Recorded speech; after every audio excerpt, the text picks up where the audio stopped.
So hello hello hello everyone, welcome back. My self राशि Daga and यहाँ पे हमारी वन शॉट की प्लेलिस्ट चल रही है। तो ऑलरेडी हमने बहुत प्यार से आपको फर्स्ट तक दे दिया, सेकंड का दे दिया एंड ये है हमारे यूनिट थर्ड का वन शॉट जहाँ पे हम अपने सारे टॉपिक्स कवर कर रहे होंगे। तो पहले तो मैं अपने लिए इंट्रोडक्शन दे देती हूँ कि दिस साइड राशि एंड यहाँ पे मैं आपको पढ़ाने वाली हूँ प्रोग्रामिंग फॉर प्रॉब्लम सॉल्विंग की यूनिट थर्ड का वन शॉट, जहाँ पे यूनिट थर्ड के सारे टॉपिक्स कवर होंगे। एंड यस, मैंने प्रीवियस वीडियोस में कमेंट्स देखे थे कि आप बोल रहे थे कि दीदी थ्योरी के साथ साथ हमें कोडिंग और न्यूमेरिकल्स वाला पोर्शन भी चाहिए।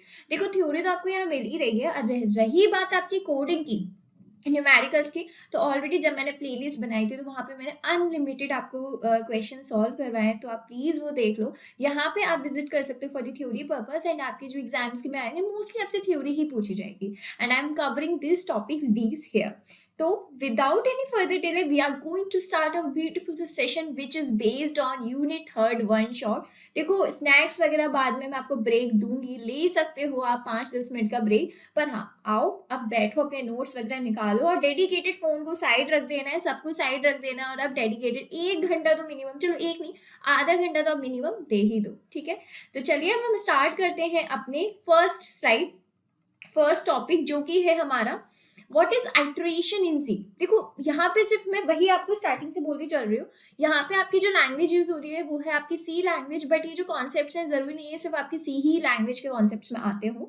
आइट्रेशन हो गया, लूप्स हो गया, ऑपरेटर्स हो गए, ये आपके बहुत नॉर्मल टॉपिक्स हैं जो आप कोई भी अगर प्रोग्रामिंग लैंग्वेज पढ़ोगे तो उधर वो प्रोग्रामिंग लैंग्वेज में आएगा। तो यहाँ पे हम पढ़ रहे हैं कि आपका आइट्रेशन क्या होता है। अब हम देखेंगे आइट्रेशन क्या है। Iteration is a fundamental concept in programming that involves repeating a specific set of instructions multiple times until a certain condition is met। देखो मैं ये रेड पेन से आपको मार्क कर रही हूँ, इंपॉर्टेंट, ये वाली लाइन ही लिखी ना, कट हो जाएगा नंबर, ठीक है। अब बताती हूँ क्या है आइट्रेशन। आपको बहुत ज्यादा इंपॉर्टेंट कॉन्सेप्ट है प्रोग्रामिंग में। क्यों है आपको अगर कोई भी कंडीशन चेक करवानी है, अगर मैंने बोला कि मेरी एज अगर 18 से ग्रेटर है जब ही मैं आपको वोट देने दूंगी वरना वोट नहीं देने दूंगी, तो आपको अगर ये वाली कंडीशन चेक करवानी मल्टीपल टाइम्स, अब ऑफ कोर्स मेरे लिए चेक नहीं करवाओगे, मल्टीपल टाइम्स आपको ये वाली कंडीशन चेक करवानी है, देन आप यूज करोगे आइट्रेशन का। आइट्रेशन क्या करता है? आइट्रेशन हेल्प करता है जब तक कि आपकी सर्टेन कंडीशन मेट नहीं हो जाएगी, जो आपकी given specific set of instruction है वो मल्टीपल टाइम चलते रहेंगे। मतलब यहाँ पे अगर फॉर एग्जाम्पल आपने कंडीशन लिखी और कंडीशन के अंदर सेंटेंसेस लिखी और यहाँ पे खत्म हो रही है, आपने बोला जब तक ये कंडीशन मेरी चेक होगी, जब तक मेरी कंडीशन मैच ना हो जाए, आपको ये वाले जब मेरी कंडीशन मैच हो जाएगी जो इसके अंदर का कंटेंट है वो आपको दे देना है, वरना आप ये वाली कंडीशन जब तक चलाते रहोगे मेरी, जब तक ये मेरी आइट्रेशन चलती रहेगी, जब तक ये मेरी गिवन कंडीशन मैच नहीं हो जाएगी। समझ में आ गया? आइट्रेशन के एक बहुत प्यारा कॉन्सेप्ट है प्रोग्रामिंग में जो ये बोलता है आपकी जो स्पेसिफिक सेट ऑफ इंस्ट्रक्शंस है वो मल्टीपल टाइम्स हम रिपीट करते रहेंगे जब तक कि आपकी कंडीशन मैच नहीं हो जाएगी। The essence of iteration cyclical in nature. Cyclical होती है, मैंने बोला ना बार बार चल रही, तो क्या साइकिल तो फॉर्म कर रही, तो कैसी नेचर में साइक्लिकल है। Where each successive repetition is intended to bring one step closer to the final goal or to enhance the outcome of ongoing process। अब आप एक बात बताओ, जब आप आपकी कंडीशन एक राउंड में मैच नहीं हुई, फिर आप एक और बार चले, तो इससे क्या हो गया, आप एक कदम और पास आ गए ना अपनी सक्सेस से। हम बोलते हैं ना, जब बोर्ड्स होते थे हम बोलते थे 9th में, आपने 9th क्लास पार कर लिया और 10th में आ गए, तो आप 12th के बहुत पास आ गए, आप अपने करियर के एक स्टेप और पास आ गए। तो यही वाली चीज बोली है कि आइट्रेशन क्या होता है। आइट्रेशन आपकी साइक्लिकल है नेचर में, मतलब साइकिल चलती रहेगी कब तक, जब तक कि जो आपकी कंडीशंस है वो कंडीशंस आपकी मैच ना हो जाए, आपकी वो जो साइकिल है वो चलती ही रहेगी, ठीक है। अब आपकी साइकिल तो चलती रह रही है, अब जैसे आपने एक साइकिल कंप्लीट करी, आप दूसरी साइकिल पे आगे आए, अब क्या हुआ, आप जैसे एक स्टेप आ गए, यानी कि आप अपने जो फाइनल डिसीजन था उसके एक स्टेप और करीब आ गए, तो ये होता है हमारा आइट्रेशन। अब मैंने आपको आइट्रेशन एक बेसिक बता दिया ओवरऑल, अगर आपसे कोई आइट्रेशन पूछा जाएगा वर्ड तो आप ये ओवरऑल बता सकते हो, पर दीदी आइट्रेशन प्रोग्रामिंग में क्या होता है, तो प्रोग्रामिंग में देखते हैं। Iteration programming is a fundamental concept where set of instructions executed repeatedly. वही है आपका फंडामेंटल कॉन्सेप्ट है जहां पे आपके कुछ सेट ऑफ इंस्ट्रक्शंस रिपीट होते रहते हैं जब तक कि आपकी कंडीशन मैच ना हो जाए। It is used to perform a task multiple times. ये कब यूज होता है, जब आपको कोई भी टास्क मल्टीपल टाइम्स करना होता है, ऑफन विद स्लाइट वेरिएशंस और until a certain conditions match. जब तक कि कोई कंडीशन मैच ना हो जाए, आपको वो चीज टास्क है वो बार बार करते रहना है जब तक कंडीशन मैच ना हो, तो आप किसका यूज करोगे? आप यूज करोगे आइटरेशन का। Got it? यस। अब आइटरेशन किस लिए यूज होता है? Repeating code blocks for task. हम जो रिपीट कोड लिखते हैं, ब्लॉक में कोड लिखते हैं, हम वो जब तक रिपीट करते रहते हैं जब तक कि हमारा टास्क कंप्लीट ना हो जाए। यूज होता है आपके लूप्स में फॉर, वाइल, डू वाइल। अब एक क्वेश्चन आता है, दीदी आपने तो बोल दिया ये रिपीटेडली हम यूज करते रहेंगे जब तक कि हमारी कंडीशन मैच नहीं होगी, हम इसको यूज कैसे करेंगे? तो वो यूज आप इसी के उसमें करते हो, लूप्स में यूज करते हो। 3 तरीके से आप यूज कर सकते हो, which is for, while and do while. तो आपके पास 3 तरीके होते हैं जिससे आप कर सकते हो। एग्जीक्यूट टास्क मल्टीपल टाइम्स, आप एक टास्क को मल्टीपल टाइम्स एग्जीक्यूट कर सकते हो। Can very E second slightly, जब हर एक बार आप लूप चलाओगे, हर एक बार आगे बढ़ोगे एक एक सेकंड, तो कुछ वेरिएशंस पिछली बार से आएंगी, क्योंकि क्यों, जब आपने पहले ये रन कराया तो सक्सेस नहीं हुआ, फिर आप इधर आए तो इन दोनों में कुछ तो डिफरेंस होगा ना पीछे वाले में। Continue until a certain condition में जब तक चलता रहेगा जब तक कि आपकी कोई भी एक कंडीशन मैच नहीं हो जाएगी, ठीक है। एंड मेक श्योर कि आप हमें यूट्यूब पे प्लीज फॉलो कर लें, व्हाट्सएप भी चैनल ज्वाइन कर लें, टेलीग्राम भी, फेसबुक भी, सारी चीजें आप ज्वाइन कर लें, जिससे जब भी वीडियोज आए वन शॉट वगैरह के तो फोन पे पॉपअप आए, जल्दी से आप भाग के वीडियोज देखें। तो make sure to join us on the YouTube, WhatsApp, Facebook and yes of course आप हमारी वेबसाइट भी विजिट करें जहाँ पे आपको सारे कोर्सेज मिल जाएंगे।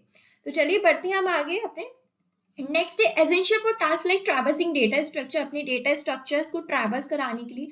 अब डेटा स्ट्रक्चर्स क्या होता है? एक ऐसी चीज होती है जहाँ पे आपका डेटा स्टोर्ड होता है। अब डेटा को स्टोर करने के भी तरीके होते हैं, हम यहाँ नहीं पढ़ेंगे, आगे बढ़ेंगे, हमारे आगे के टॉपिक्स हैं, वरना कंफ्यूजन बैठ जाएगी। बस आप इतना याद रखो कि इसेंशियल होता है, आपके कुछ टास्क होते हैं जो आपको करने होते हैं जब आपको अपना डेटा ट्रैवर्स कराना होता है। ट्रैवर्स मतलब आगे इधर उधर घुमाना होता है, काइंड ऑफ, ठीक है। C programming language, there 3 types of iteration statement. मैंने बताया ना 3 तरीके की आइटरेशन स्टेटमेंट होती है, फॉर, वाइल, डू वाइल। अब आप इन्हीं 3 तरीकों से कर सकते हो। अब आती है लूप। अब आप जब लूप पढ़ोगे तो आपके पास सबसे प्यारा क्वेश्चन निकल के आएगा, दीदी tell me the difference between iteration and loop. आपने जो दीदी आइटरेशन में बोला वही लूप में बोल रही हो, तो डिफरेंस क्या है इन दोनों में? देखेंगे, अभी हम देखते हैं। पहले हम समझते हैं लूप क्या है, फिर हम अपने इस क्वेश्चन पे जंप करेंगे।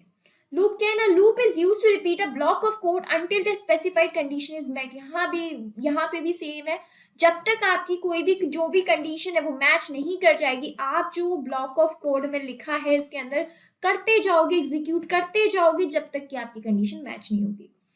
A loop statement allows programmers to execute a statement or group of statement multiple times without repetition of a code.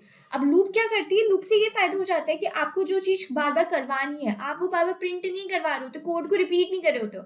आपने एक बार कंडीशन लिख दी, अब वो जब कंडीशन होगी जब ही वो अपने आप एग्जीक्यूट हो जाएगा। ये नहीं पड़ रहा आपको बार बार कंडीशंस लिखनी पड़ रही है, ठीक है। अब लूप्स भी आपकी 2 तरीके की होती हैं। आपका पहला एंट्री कंट्रोल, दूसरा एग्जिट कंट्रोल। एंट्री कंट्रोल में आपकी आती है फॉर और वाइल, और एग्जिट में आती है आपकी डू वाइल। मैंने जो बताया था ना फॉर, वाइल, डू वाइल, तो इसके भी डेरिवेशन टाइप है। हम लूप्स में एंट्री कंट्रोल बोलते हैं फॉर और वाइल को, और एग्जिट बोलते हैं डू और वाइल को। अब आप बोलोगे दीदी हमने एंट्री कंट्रोल और एग्जिट कंट्रोल क्यों बोल रहे हैं, आगे आप समझ जाओगे, ठीक है। अभी तो यहाँ पे सिंटेक्स दे रखा है, आप सिंटेक्स देख सकते हो, हालांकि हम अभी जब अपने डिटेल्स में पढ़ेंगे ये लूप्स, वहां पे तो हम सिंटेक्स देखेंगे, ठीक है। तो देखो there are mainly 2 types of loops in C programming. देखो जो मैंने क्वेश्चन बोला था डिफरेंस बिटवीन, वो आ गया, अभी हम पढ़ेंगे। तो हमने ये तो देख ली कि हमारी लूप्स क्या होती हैं। अब हमें ये भी पता होनी चाहिए कि हमारी लूप्स हमें पता है 2 तरीके की होती हैं, which is first is entry control, second is exit control. अब हम एंट्री कंट्रोल किसको बोल रहे हैं और एग्जिट कंट्रोल किसको बोल रहे हैं, तो वो हम देखते हैं। एंटी कंट्रोल लूप्स कौन सी होती है? Entry control loops the test condition check before entering the main body of the loop. यहाँ पे क्या होता है, मेन बात है ध्यान देने की, एंट्री कंट्रोल। नाम से समझ में आ रहा है, एंट्री को कंट्रोल कर रहे हैं। हम एंट्री लेना चाह रहे हैं बट उसने हमारी एंट्री रोक दी। जस्ट अगर हम एग्जांपल दे तो महाकुंभ का, हम अंदर जाना चाह रहे हैं पर हमारी एंट्री रोक दी जा रही है, ठीक है। क्या मतलब है, आपको यहाँ पे एंट्री कंट्रोल लूप में क्या होता है, जो भी टेस्ट की कंडीशन होती है वो पहले ही चेक कर ली जाती है। मेरी कंडीशन है जैसे कि एज जो है 18 से बड़ी होनी चाहिए, तो मेरी जो कंडीशन है पहले ही चेक हो जाएगी, पहले ही चेक होगी, बाद में ये कंडीशन मेरी main body of the loop में जाएगी। मतलब मेन बॉडी जो इस कोड के अंदर एग्जीक्यूट होगा उसमें जाएगी बाद में, पहले ही खुद ही चेक कर लेगा। एंटी कंट्रोल लूप में क्या है, the test condition is checked before entering the main body. जो टेस्ट की जो कंडीशन पहले ही चेक हो जाएगी जब आप मेन बॉडी में एंटर करोगे उससे पहले। तो इसलिए हमारी for loop and while loop हमारी कौन सी है, एंट्री कंट्रोल है। अब एग्जिट कंट्रोल में सेम है। एग्जिट कंट्रोल ये बोलते हैं test condition is evaluated at the end of the loop.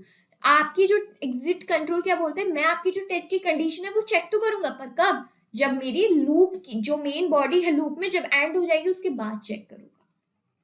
The loop body will execute at least once irrespective of whether the condition is true or false. But जो आपकी loop की body वो एक बार तो आपकी आउटपुट देगी, एक बार तो एग्जीक्यूट करेगी, उसको फर्क नहीं पड़ता कि आपकी कंडीशन मैच हो भी रही है या नहीं हो रही, उसको फर्क नहीं पड़ता, बट एक बार तो वो आपको प्रिंट करके देगी, उसके बाद वो कंडीशन चेक करेगी। यही हम बोलते हैं इसको एग्जिट कंट्रोल लूप। अब देखो मैंने ना एक तरीके से आपको यहाँ पे डू वाइल लूप बोली, डू वाइल का सिंटेक्स बता दिया।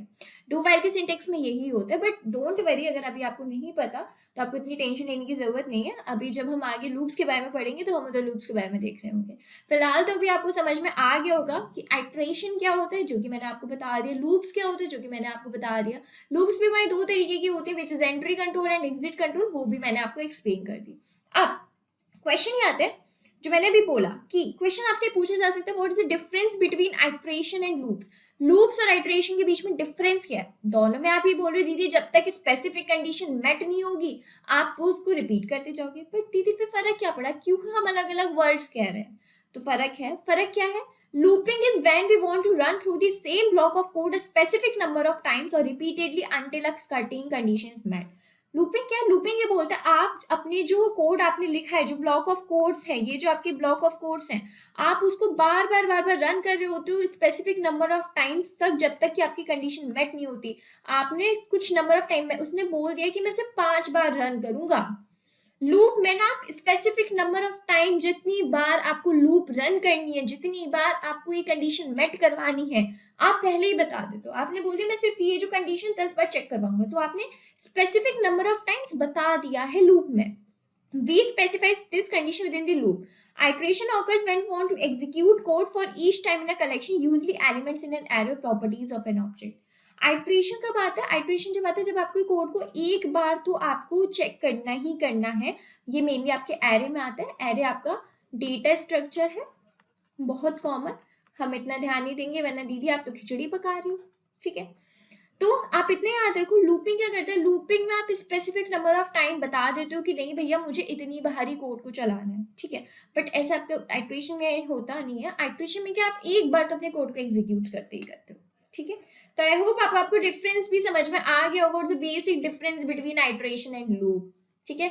कोई भी डाउट हो तो feel free to ask me, but before that is very very important update which I really want to share it with you guys, कि यार जो यूनिक सीरीज है, प्लीज आप जाओ प्ले स्टोर पे जाओ, जाके सिविल मंत्र ऐप को डाउनलोड करो। इंटरफेस आपको ऐसा दिख रहा होगा, उसमें बहुत अच्छे अच्छे आपके ऐप के फीचर्स हैं जो आप वहाँ पे देख रहे होगे, और यहाँ पे आप देख भी रहे होगे कि आपको कंसेप्चुअल वीडियोस वगैरह भी मिलनी है, लेटेस्ट सिलेबस होंगे, सारे सब्जेक्ट्स आपके एक ही प्लेस पे होंगे। तो मेक श्योर आप जाके सबसे पहले प्ले स्टोर से सिविल मंत्रा का ऐप डाउनलोड कर लो। यहाँ पे कंसेप्चुअल वीडियोस आपके सारे सब्जेक्ट्स की मिल रही होंगी, सारे कोर्सेज, चाहे आपका CS हो, EC ही हो, मैकेनिकल हो, सिविल हो, सारे सब्जेक्ट्स की। और हाँ, सब कुछ आपका लेटेस्ट सिलेबस पे बेस्ड होगा, तो कोई दिक्कत ही नहीं है कि दीदी सिलेबस वाली चीज, और सारे सब्जेक्ट जब आपको एक जगह मिल ही रहे हैं तो सबसे बढ़िया बात क्या होती है। एंड हाँ, आप अपनी ऑफलाइन वीडियो डाउनलोड भी कर सकते हो, अगर आप ऑनलाइन देख सकते हो आप ऑफलाइन वीडियो भी डाउनलोड कर सकते हो, एंड एक्सेस कर सकते हो PDF को भी, और जो आपकी वीडियोस होंगी वेब पे। अब वेब क्या है, हमारी जो यूनिक सीरीज वेबसाइट है, आप उस पर जाके विजिट कर सकते हो, विच इज uniqueseries.in। मैं यहाँ पे लिंक भी दे रही हूँ, जिससे आप जाइए और प्लीज जाके चेकआउट करिए, ठीक है। तो बढ़ते हैं हम अपने आगे। अब हम अपने पहले लूप के बारे में बात करेंगे, विच इज अ वाइल लूप, कि वाइल लूप हमारा होता क्या है दीदी, अब हम उसके बारे में बात करेंगे। अब हम अपनी बात करेंगे सबसे पहले loop, which is a while loop. The while loop is an entry control loop, जो कि हमें पता है सी प्रोग्रामिंग लैंग्वेज में। This loop can be used to iterate a part of code while the given condition remains true.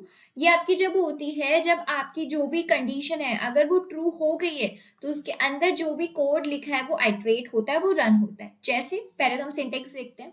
While लिखा, अगर हमें while loop start करनी तो हम सबसे पहले वाइल लिखते हैं, फिर टेस्ट एक्सप्रेशन में यहाँ पे आपकी कंडीशन आती है जो आपको चेक करवानी है। अगर ये कंडीशन आपकी ट्रू है तो जो भी यहाँ पे आपके स्टेटमेंट्स लिखे होंगे वो आपके क्या हो जाएंगे, वो आपके रन हो जाएंगे एंड बस खत्म लूप। अगर ये वाली कंडीशन ट्रू नहीं है तो ये वाले स्टेटमेंट्स आपके क्या होंगे, रन नहीं होंगे। अगर ये कंडीशन ट्रू है तो ये आपके रन हो जाएंगे। अब व्हाइल लूप के हम थोड़े स्ट्रक्चर के बारे में बात कर लेते हैं। तो मैंने आपको सिंटेक्स बता दी, समझ में आ गया। अब हम थोड़े स्ट्रक्चर के बारे में बात करेंगे। जो व्हाइल लूप है works by following a very structured top down approach. अब मैं टॉप डाउन क्यों बोल रही हूँ, अगर आप देख रहे होगे तो नीचे से ऊपर आ रही हूँ, ऊपर से नीचे जा रही होती तो हम उसको बोलते हैं बॉटम अप अप्रोच, ठीक है। बट हमारी नीचे से ऊपर से नीचे आ रही है which is our top down, ठीक है। अगर हमारी ऊपर से नीचे आ रही टॉप डाउन, नीचे से ऊपर जा रही तो बॉटम अप। सबसे पहला पार्ट होता है इनिशियलाइजेशन, इनिशियलाइज कर रहा है। In this step we initialize a loop variable to some initial value. हमारे जो यहाँ पे वेरिएबल होता है हम उसको इनिशियलाइज करते हैं। अब वेरिएबल आपका कुछ भी हो सकता है, ऑलरेडी मैंने आपको जो पहले के वन शॉट्स रहे हैं वहां आपको बताया है कि what is exactly is variable is, तो वहां पे आपको चीज क्लियर हो गई होगी। Initialization is not a part of while loop syntax. देखो साफ है। अब आप सोचोगे दीदी आपने जो वहां व्हाइल लूप का सिंटेक्स लिखा है यहाँ तो हम इनिशियलाइज कर नहीं रहे, तो आपका जो इनिशियलाइजेशन होता है व्हाइल लूप का सिंटेक्स का पार्ट नहीं होता है। बट ये जरूरत होता है जब आपको test expressions are using some variable in the test. But अब ये क्यों जरूरत है, देखो यहाँ पे तो अगर आपको वेरिएबल्स को डिफाइन नहीं कर रहे हो क्योंकि वो सिंटेक्स ही नहीं है। बट जब आप व्हाइल लूप रन करवाओगे, अपना पूरा कोड रन करवाओगे, तो आपने देखा होगा नीचे कुछ टेस्ट केसेस होते हैं, तो वहां पे 4 5 2 कुछ ऐसे करके लिखे होते हैं। अगर आपने वेरिएबल डिफाइन नहीं करा होगा तो आप अपने टेस्ट केस पास ही नहीं करा पाओगे। जब अपने टेस्ट केस ही पास नहीं करा पाओगे तो क्या फायदा आपके पूरे कोड लिखने का। तो इनिशियलाइजेशन जो होता है हमारा डायरेक्टली पार्ट तो नहीं है लूप का, but it is very important to जो अपने कोड बनाए वो पास हो पाए। क्यों, क्योंकि वो जो आपके कुछ वेरिएबल्स होते हैं टेस्ट केसेस में जिसमें आपको जरूरत पड़ती ही पड़ती है। सेकंड आता है आपका कंडीशनल स्टेटमेंट। जो मैं कंडीशंस लिखूंगी, अगर वो कंडीशन हमारी मेट होती है तो जो हमारे व्हाइल लूप के अंदर का कोड है वो रन कर जाएगा, अगर नहीं होती तो कोई दिक्कत ही नहीं है। This is one of the most crucial step as it decide whether the block in the while loop code will execute और नॉट। मैंने बताया ना, अगर कंडीशन ट्रू हो रही है तो कोड एग्जीक्यूट हो जाएगा, अगर नहीं हो रही तो नहीं होगा। The while loop body will be executed if and only the test condition defined the condition statement is true। मैंने बताया ना, अगर कंडीशन ट्रू है जब ये आपका एग्जीक्यूट होगा, अदरवाइज नहीं। नेक्स्ट आती है आपकी बॉडी। बॉडी मतलब जिसमें जो आपका कोड लिखा हुआ है जो वो एग्जीक्यूट होना है जब आपकी कंडीशन मेट हो जाएगी। It is the actual set of statement that will executed till the specified condition is true. मैंने बताया ना, जब अगर आपकी कंडीशन ट्रू हो गई, ये जब ही आपके एग्जीक्यूट होना है, और ये किसके अंदर होते हैं, कर्ली ब्रेसेस के अंदर। नेक्स्ट है आपका अपडेशन। अब आपकी कंडीशन भी मैच हो गई, ठीक है। नहीं, आपकी कंडीशन मैच नहीं हुई है। अब आपने जो पहली बार चलाया था नहीं हुई, अब आपको दूसरे पे चलाना है तो अपडेट भी तो करना पड़ेगा ना। तो ये वही है। It is an expression that updates the value of the root variable in each iteration. It is also not part of the syntax, but we have to define it explicitly in the body of the loop. देखो ये भी आपका syntax का part नहीं है, but हमें define करना पड़ता है बाहर लूप के। क्यों, क्योंकि अगर आपका एक बार आइट्रेशन कंप्लीट हो गया, एक राउंड कंप्लीट हो गया, अब आपको दूसरे राउंड पे जाना तो अपडेट तो करना ही पड़ेगा ना। तो ये आपका अपडेशन। तो हमने अभी तक क्या देख लिया, हमने देख लिया कि आपका व्हाइल लूप क्या होता है, व्हाइल लूप का सिंटेक्स क्या है, और व्हाइल लूप का आपका डिफाइन कैसे डिफाइन किया गया है, ठीक है। अब हम बात करेंगे कि प्रॉपर्टीज क्या है आपके व्हाइल लूप की। Condition expression is used to check the condition. हम कंडीशन लगाते हैं एक्सप्रेशन जहां पे आप अपनी कंडीशन चेक कर पाते हो। The statement defined inside the while loop will repeatedly execute until the given condition is fail. आपके जो स्टेटमेंट्स होते हैं व्हाइल लूप के अंदर वो जब तक एग्जीक्यूट करते रहेंगे जब तक कि आपकी कंडीशन मैच नहीं हो जाएगी और कंडीशन फेल नहीं हो जाएगी मैच के बाद। The condition will be true if it returns zero. अगर आपके आउटपुट ने जीरो दे दिया तो यानी कि आपकी कंडीशन ट्रू हो गई है। The condition will be false if it returns any non zero number. Of course वो जीरो के अलावा वन ही देगा, क्योंकि बाइनरी ही तो आता है कंप्यूटर को। अगर आपकी जीरो है तो यानी कि कंडीशन मैच हो गई है, अगर वन आ रहा है तो कंडीशन क्या है, फॉल्स है। In while loop the condition expression is compulsory. While loop में कंडीशन एक्सप्रेशन कंपलसरी होती है। अगर आप नहीं करोगे तो आपका कोड ही रन नहीं करेगा, आगे का काम ही नहीं करेगा, ठीक है। Running a while loop without a body is possible, but अगर आपने बॉडी नहीं लिखी है तो भी आप लूप को चला सकते हो। क्यों, क्योंकि जो मेन काम होता है वो कहाँ होता है, व्हाइल लूप का कंडीशन चेक कराने में। अगर कंडीशन लिखी है तो आपकी लूप चल जाएगा, अगर उसके बाद कुछ भी नहीं लिखा है बॉडी में तो भी चल जाएगा। बट अगर आपने बॉडी लिख दी और कंडीशन नहीं लिखी तो एरर आ जाएगा बहुत बड़ा। तो मेक श्योर आप कंडीशन लिख दे, बॉडी के बिना भी चल जाएगा। We can have more than one condition expression while loop, और ऐसे ही नहीं सिर्फ एक ही कंडीशन आप डाल सकते हो, आप एक से ज्यादा कंडीशंस भी डाल सकते हो। जैसे फॉर एग्जाम्पल अगर मैं लिखूं कि while age is greater than 18 and operators use कर रही हूँ, age should be less than 31, मैंने दो कंडीशंस डाल दी। तो आप ऐसा और भी मल्टीपल कंडीशंस डाल सकते हो, जरूरी नहीं सिर्फ एक ही कंडीशन डालो।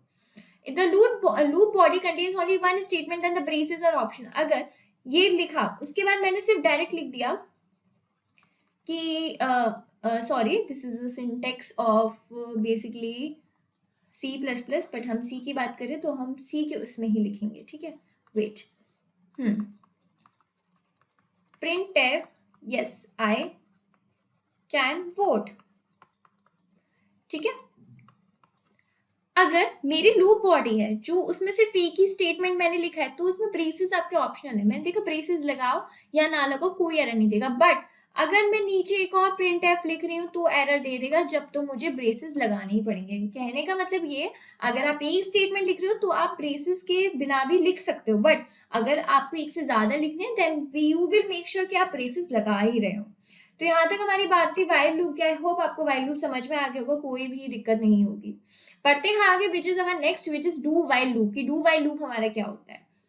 The do while in C is a loop statement used to repeat some part of the code till the given condition is fulfilled. It is a form of an exit control or a post tested loop. देखो यार, इसको हम exit control भी बोलते हैं, post tested loop भी बोलते हैं। इंपॉर्टेंट है, कभी कभी क्या आता है एग्जाम में ना, डायरेक्ट नेम से नहीं पूछा जाता कि what exactly is do while loop is। वो कभी कभी इनडायरेक्टली पूछ रही थी कि भैया एग्जिट कंट्रोल लूप कौन सी होती है, कि पोस्ट टेस्टेड लूप कौन सी होती है, तो आपको पता होनी चाहिए कौन सी लूप है। तो जो हमारा डू वाइल लूप है वो क्या है, आपका यूज होता है अगर आपको कुछ पार्ट को रिपीट करवाना जब तक कि आपकी कंडीशन मैच नहीं होती, और ये हमारे एग्जिट कंट्रोल लूप का होता है। अब आपको पता है एग्जिट कंट्रोल क्या करती है? एग्जिट कंट्रोल क्या करती है, एक बार तो आपकी कंडीशन मैच हो या ना हो, एक बार तो वो आपका जो भी कोड लिखा है ब्रेसेस के अंदर वो रन करवाएगी, और बाद में लास्ट में जाके आपकी कंडीशन मैच करेगी। याद है? तो सेम यही तो सिंटेक्स है हमारा डू वाइल का। डू वाइल क्या कहता है? Where the test condition checked after executing the body of the loop. मैंने बोला ना, एक बार बॉडी ऑफ द लूप एक बार एग्जीक्यूट होगी, उसके बाद आपकी कंडीशन चेक होगी। Due to this the statements in the do while loop will always be executed at least once, no matter what the condition is. जैसे एग्जाम वो syntax देखो, डू लिखा मैंने यहाँ पे कुछ भी लिखा, उसके बाद वाइल लिखकर मैं कंडीशन लिख रही हूँ। अब मेरा कोड क्या करेगा, वो वाइल वाली कंडीशन तो बाद में चेक करेगा, बिल्कुल लास्ट में। जो इसके अंदर मैंने लिखा है सबसे पहले वो मुझे रन करके दे देगा, फिर वो कंडीशन चेक करेगा। अच्छा कंडीशन मैच हो रही है तो अच्छी बात है, नहीं हो रही तो फिर वो दोबारा जाएगा, फिर वो मुझे एक बार तो प्रिंट करेगा ही करेगा।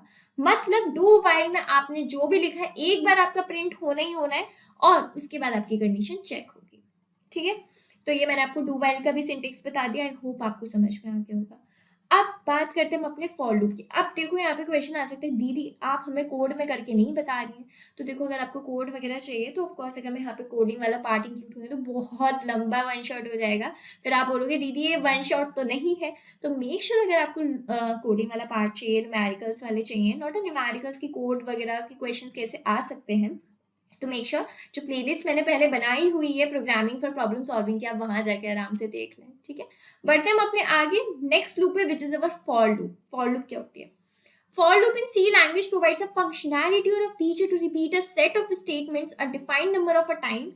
देखो, अब यहाँ पे आप एक चीज नोटिस कर रहे हो कि defined number of a times. For loop सबसे ज्यादा अच्छी बेस्ट प्रैक्टिस मानी जाती है। अगर मैं बोलूं for while then do while, ऐसे है। सबसे जो आपकी कम है वो डू वाइल मानी जाती है, देन वाइल, देन फॉर को सबसे ज्यादा यूज किया जाता है। क्यों?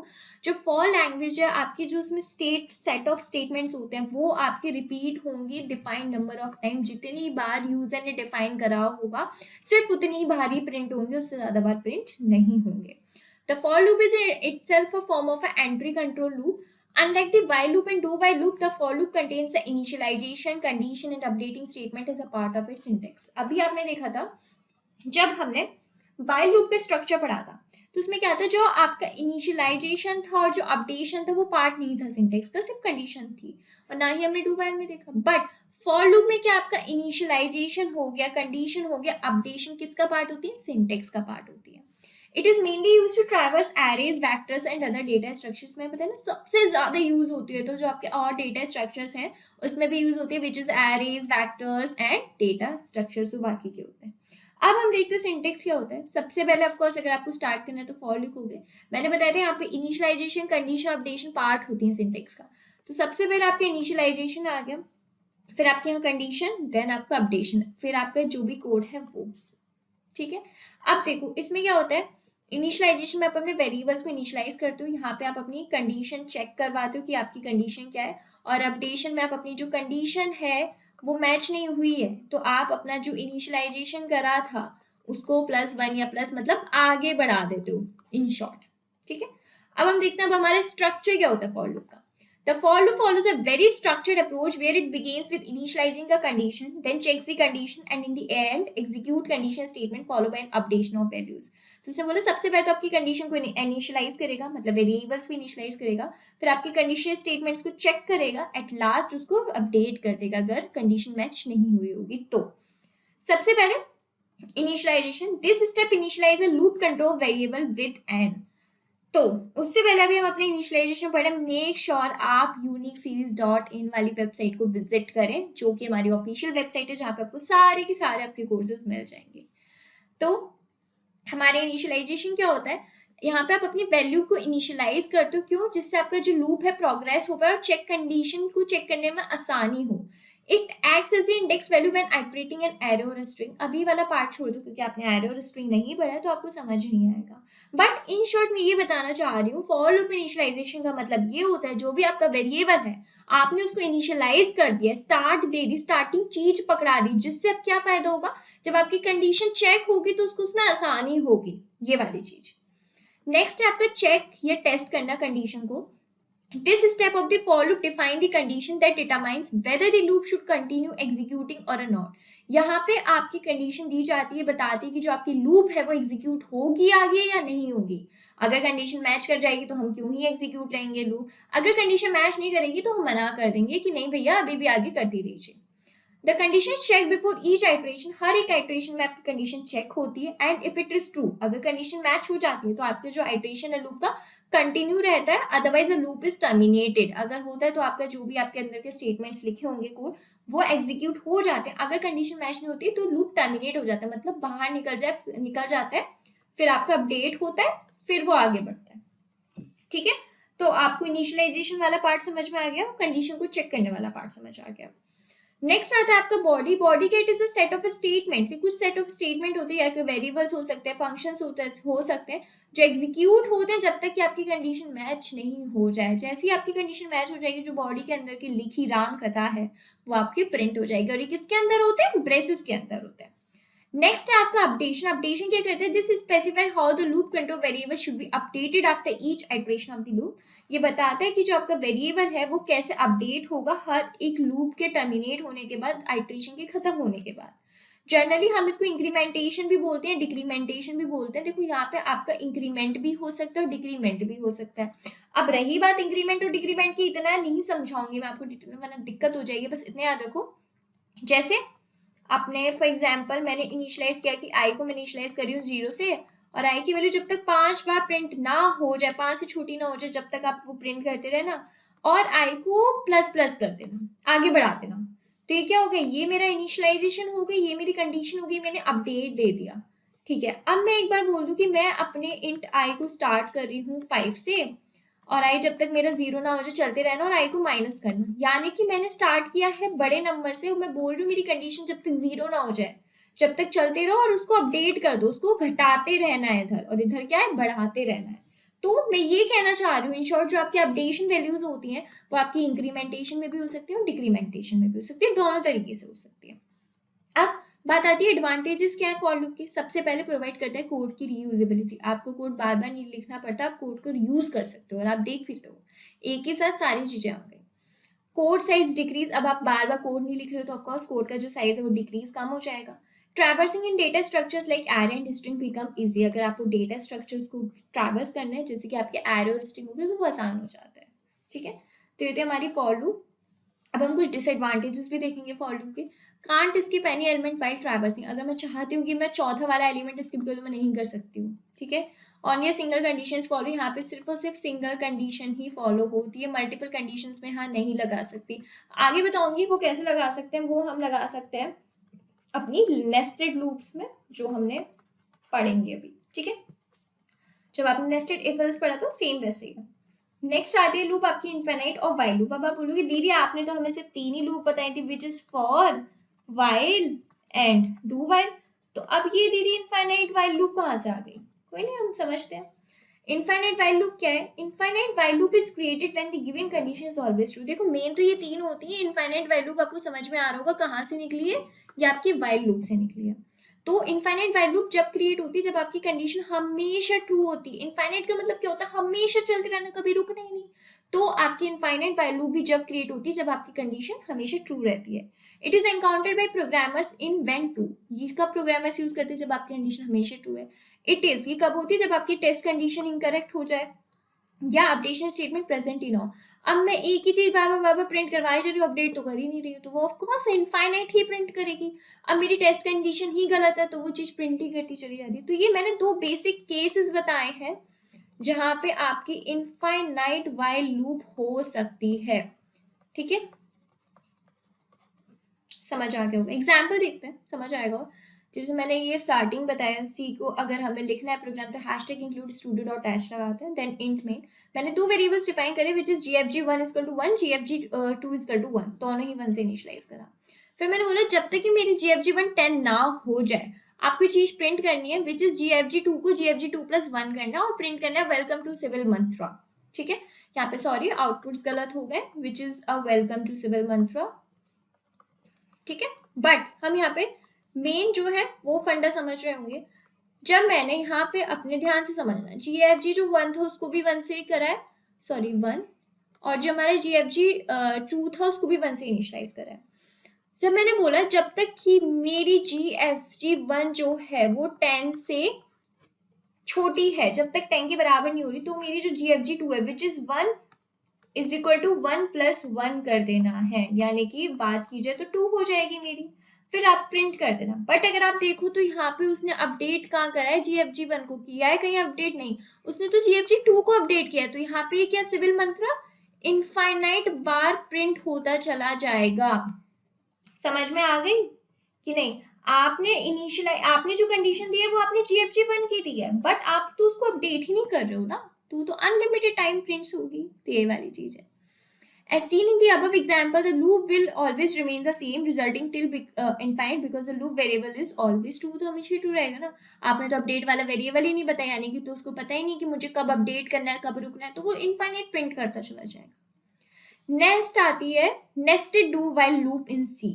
हम मतलब नेस्टेड का मतलब ये होता है, जैसे आपने डू लिखा, डू के अंदर एक और डू, वाइल और वाइल, मतलब आपने 2 डू वाइल यूज कर लिए एक साथ, ठीक है। तो नेस्टेड डू वाइल लूप का ये मतलब होता है। देखते हैं कैसा होता है। As seen with other loop, we can also nest one do while loop with another loop. It is demonstrated using the C program. अब देखो outer loop, इनर लूप के स्टेटमेंट एंड आउटर लूप के statement. मतलब आपने पहले यहाँ पे बाहर आउटर लूप लगाई विच is a do while loop, जिसको हम बोलते हैं डू लगाया, फिर आपने अंदर भी एक इनर लूप लगाई विच इज अगेन आपने डू लगाया, तो उसके बाद आपने कुछ अंदर इनर लूप के स्टेटमेंट्स लिखे, देन आपने बाहर के लिखे आउटर लूप के, खत्म, ठीक है। थोड़ा हम पैन चेंज कर लेते, इससे बोरियत सी हो गई है थोड़ी सी, हाँ ठीक है। तो मैं ये बताना चाह रही हूँ जो आपकी नेस्टेड डू वाइल होती हैं, वाइल होती हैं, फॉर होती हैं, आप उसको एक के अंदर यूज कर सकते हो, ठीक है। अब जैसे नेस्टेड फॉर लूप पे देखते हैं। The nested for loop means any type of loop which is defined inside the for loop. किसी भी तरीके की लूप जो फॉर लूप के अंदर डिफाइन है हम उसको यूज कर सकते हैं। जैसे फॉर का आपको सिंटेक्स पता है which is initialization condition update, आपने करा, अब उसके बाद आपने एक बार पहले फॉर लूप लिखा, फिर आपका ये क्या हो गया? ये आपका हो गया इनर फॉर लूप, और वो क्या था? बाहर वाला आउटर था। यहाँ पे अपने इनर के लिखे, यहाँ पे अपने आउटर के लिखे। तो अभी हमने जो पिछले एग्जाम्पल देखा था पिछले से पिछला which is nested do while, और ये है आपका नेस्टेड फॉर लूप का। समझ आ गया होगा। नेक्स्ट देखते हैं हम अपना नेस्टेड वाइल लूप का। तो आपने वाइल कंडीशन लिखी, this is your outer loop, OL लिख दे रही हूँ। वाइल कंडीशन लिखी, this is your inner loop, inner loop के स्टेटमेंट एंड आउटर लूप के स्टेटमेंट। तो ये क्या हो गया आपके, ये हो गई आपकी नेस्टेड वाइल लूप की कंडीशन। आई होप समझ आ रहे होंगे, दिक्कत नहीं होगी, बट अगर स्टिल कोई भी इश्यू तो feel free to ask me in comment section, ठीक है। नेस्टेड डू वाइल, वाई है जो मैंने पहले आपको बता ही चुकी हूँ, डू लिखा, inner loop, while and while, already मैंने आपको वो चीज बता दी। तो this is your nested do while. उधर जो था ना वो आपको जस्ट एक एग्जाम्पल दिया था, ठीक है। देखो यहाँ पे नेस्टेड डू वाइल का हो गया आपका, यहाँ पे आपका नेस्टेड वाइल लूप और योर फॉर, ये आपका सिंटेक्स बताया था कि नेस्टेड लूप्स कैसे काम करती हैं, ठीक है।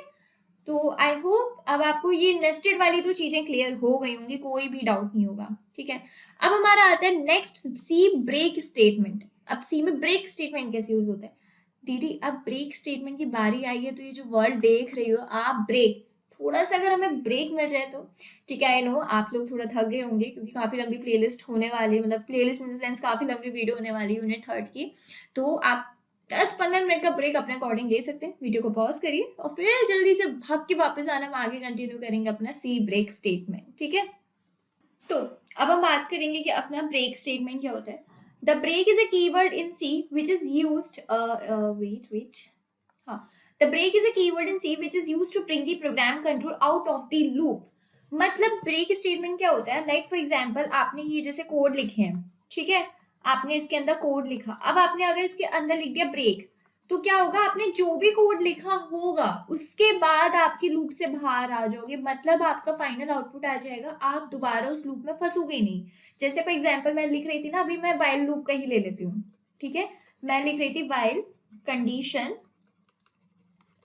दिस, कुछ lines of blocks and this, अगर मैंने यहाँ पे ब्रेक लिख दिया तो पता क्या होगा, अगर मैं पहले ब्रेक नहीं लिखती, फॉर एग्जाम्पल मैंने ब्रेक नहीं लिखा मान लो भी, तो ये कहते हैं ये वाली कंडीशन जब तक मैच नहीं करी हम प्रिंट कर रहे हैं, और अगर मैच भी करी तो भी हम प्रिंट कर रहे हैं। बट अगर मैंने ब्रेक लिख दिया, यानी कि जब मेरी कंडीशन मैच कर जाएगी और ये वाले जो आउटपुट्स हैं प्रिंट हो जाएंगे, उसके बाद मैं अपने आप लूप से बाहर निकल जाऊंगी, मुझे दोबारा वो कंडीशन चेक करने को बोलेगा ही नहीं। जहां उसने देख लिया ब्रेक, मतलब वो समझ जाएगा अच्छा मुझे लूप से बाहर निकलना है, मुझे अब कोड से बाहर आना, simple. The break statement is use inside loops, जैसे मैंने बताया लूप्स के अंदर भी यूज कर सकते हो, स्विच स्टेटमेंट्स के अंदर भी। अब स्विच स्टेटमेंट क्या होता है वो अभी हम पढ़ेंगे उसमें। The break statement breaks the loop one by one. That is in the case of a nested loops, it breaks the inner loop first and then proceed to outer loop. अगर मैं ये nested loops में बात करूं तो अगर मैंने यहाँ पे ब्रेक लगाया होता तो ये क्या करता, सबसे पहले ये ब्रेक इनर लूप पे काम करता, जब ये कर जाता फिर यहाँ पे ये ब्रेक लगाया होता तब ये ब्रेक आउटर लूप पे काम करता। ब्रेक ये कहने का मतलब है अगर आपने सिर्फ एक कोड में लगाया है, सिर्फ एक लूप के में लगाया है तो आप तुरंत बाहर आ जाओगे, बट अगर आपने नेस्टेड लूप्स में लगाया तो वो एक एक करके आपको कोड को ब्रेक करेगा, ठीक है। The break statement in two scenarios used in the following. देखो ब्रेक का जो स्टेटमेंट आपके दो तरीके से यूज हो सकता है, पहला तो स्विच केस, दूसरा लूप। लूप का तो आपने देख लिया, उसमें कोई नहीं। अब स्विच केस का दीदी, स्विच केस का भी हम जब स्विच पढ़ेंगे जब देखेंगे, ठीक है। देखो सिंटेक्स कुछ भी नहीं है, लूप लगाया सिर्फ ब्रेक स्टेटमेंट लगा देना है। अब देखो अगर हम थोड़ा डायग्रामेटिकली समझना चाहें तो हम यहाँ पे भी समझ सकते हैं, जैसे अपनी कंडीशन लिखी लूप के अंदर, अगर कंडीशन ट्रू है तो तुरंत ब्रेक हो जाएगा, मतलब बाहर आ जाओगे आप अपनी लूप से, अगर नहीं है तो आपकी दोबारा क्या होगी, दोबारा आपकी कंडीशन चेक होगी, ये चीज होती है। Without the break statement the loop or switch would continue its normal execution process all the remaining iterations or check even if the desired condition has already been met। तो अगर आपने break statement नहीं लगाया और आपकी condition check हो गई तब भी अपना लूप चलाते रहेंगे जब तक कि सारे आपने जितने भी आइटरेशन दिए वो खत्म ना हो जाए। बट अगर आपने ब्रेक स्टेटमेंट लगा दिया होगा तो उससे क्या फायदा होगा, जैसी कंडीशन मैच हुई तुरंत आप लूप से बाहर आ गए। The break statement provides an efficient way to exit a loop। आप लूप से तुरंत बाहर आ सकते हो, और switch a block, या फिर आप एक ब्लॉक से दूसरे ब्लॉक में भी आ सकते हो when you no longer need to perform a further iterations or a check। तो अब आप समझ रहे हो कि ब्रेक स्टेटमेंट का कितना ज्यादा यूज है। जब अगर आपको वो लग रहा है कि अब हमारी कंडीशन चेक हो गई, अब हमें बाहर आना है, तो आप तुरंत बाहर आ सकते हो, और अगर आपको लग रहा है कि नहीं अब मुझे स्विच करना है तो आप आराम से स्विच भी कर सकते हैं। अब हम देखेंगे use of break statement different cases में, आपका ब्रेक स्टेटमेंट कैसे यूज होता है। आपका ब्रेक स्टेटमेंट सिंपल लूप्स में भी यूज होता है, नेस्टेड लूप्स में भी, इनफाइनाइट लूप्स में, स्विच केस का हम लास्ट में देखेंगे। अब हम धीरे धीरे करके सारे सिंटेक्स देखते जाएंगे, ठीक है। सबसे पहले बात आती है हमारी सिंपल लूप में। When a specific condition is fulfil, जब हमारी कंडीशन मैच हो जाती है तो break statement is widely use, हम ब्रेक स्टेटमेंट का यूज करते हैं सिंपल लूप्स में, चाहे वो हमारी वाइल हो सकती है, फॉर हो सकती है, जिससे कि जो हमारी लूप है वो जल्दी रुक जाए, वरना फालतू की वो अपने आइटरेशंस कंप्लीट करेगी। It is helpful when you wish to terminate a loop early a condition, मैंने बताया ना आपको पहले अपनी लूप को बाहर निकालना, वरना आपके बाद की कंडीशंस भी वो चेक करता रहेगा, बाद की जो बची कुची आइटरेशंस है वो भी चेक करेगा।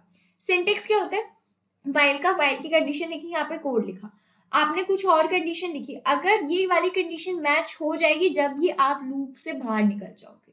ठीक है, समझ में आ रहे होंगे, इतनी टफ नहीं है चीजें। बाकी का कोड फॉर लूप में अगर देखा जाए तो आपने फॉर लूप लिखा, कुछ कोड लिखी, अगर जैसी कंडीशन मैच होगी तुरंत, अरे इट्स सिंपल, अगर आप ब्रेक का जब भी यूज करोगे जब आपको कंडीशन मैच करानी हो तुरंत बाहर आना है, तो आप ब्रेक का यूज करोगे, दैट्स वेरी प्रिटी सिंपल। तो हमने अभी तक देख लिया अपने सिंपल लूप, और मुझे लगता है इतना ज्यादा टफ भी नहीं है, आप यूज नहीं कर पाओगे। ठीक है, नेक्स्ट है हमारी नेस्टेड लूप्स, एक के अंदर एक लूप्स में आप कैसे यूज करोगे, और मैंने बताया भी था अगर आप एक के अंदर एक लूप्स में यूज कर रहे हो तो आपके जो लूप वो जो ब्रेक है वो पहले सबसे पहले अंदर वाले स्टेटमेंट को तोड़ेगा, देन उसके बाहर वाला, देन बाहर वाला, मतलब यूं सीढ़ियां चढ़ेगा वो। ठीक है, अब आपको समझ में आ गया होगा। The break statement can be applied in nested loop to break out of the inner loop and outer loop, सबसे पहले इनर फिर आउटर लूप, एक एक करके जब हमारी कंडीशन मैच हो जाएगी।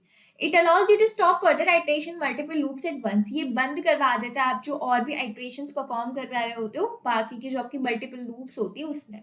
सिंटेक्स के जैसे आउटर लूप के इनिशियलाइजेशन, आउटर लूप मतलब ये बेसिकली आपकी आउटर फॉर लूप है, फॉर लूप में आपको तीन आते हैं, इनिशियलाइजेशन, कंडीशन एंड इंक्रीमेंट, और ये आपका किसका है, ये आपका है आउटर लूप का।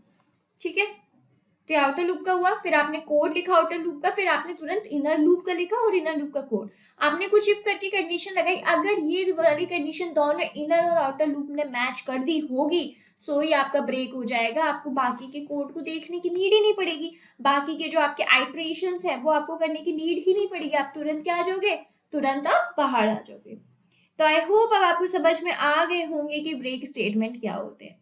यस, अगर कोई भी डाउट है तो आप प्लीज मुझसे आराम से पूछ सकते हैं। ठीक है, बढ़ते हैं आगे, which is a go to statement. Go to statement क्या है, the go to statement is known as a jump statement, हम इसको अगर बोले तो इन शॉर्ट बोलते भी हैं जंप स्टेटमेंट, जैसे बंदा जंप करता है बिल्कुल वैसा ही है। ठीक है, as a name suggest code is use to transfer the program control to a predefined level, मैंने बताया ना आपका अगर यहाँ पे प्रोग्राम लिखा है तो वो तुरंत उसने जहां से शुरू करा है वो उसी को दे देगा, जहां पे उसने देख लिया गो टू लिखा हुआ है तो यहाँ पे अगर प्रोग्राम है अब उसको टर्मिनेट करना है तो वो तुरंत आपके लेवल पे जाके दे देगा।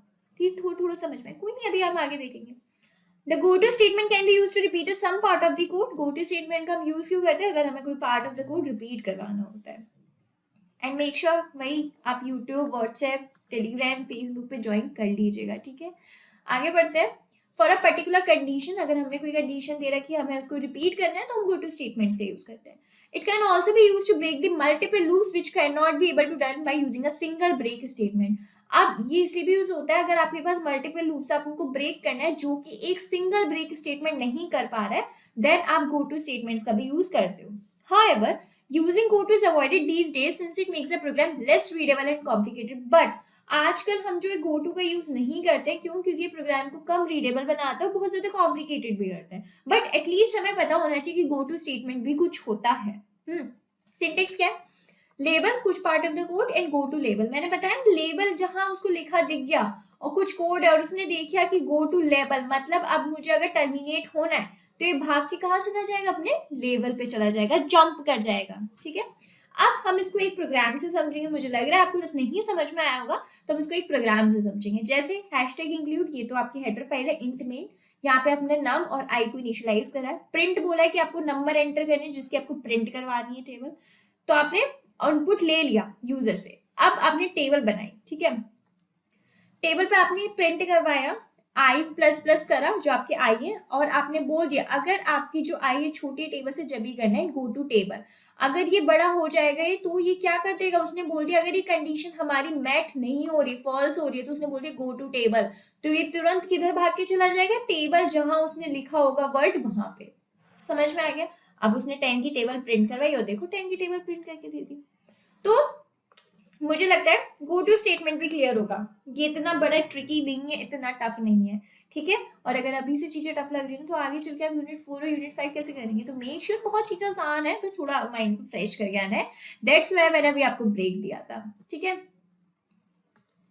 नेक्स्ट आता है हमारा कंटिन्यू स्टेटमेंट। कंटिन्यू स्टेटमेंट क्या होता है, अब ये मत समझना कंटिन्यू का मतलब होता है कंटिन्यू ही करते रहेंगे, नहीं, जो ये नाम सजेस्ट करता है ना उससे जस्ट अपोजिट होता है यहाँ पे। The continuous statement in C language is used to bring the program control to the beginning of the loop. The continuous statement skips some lines of a code inside this loop and continue with the next iteration.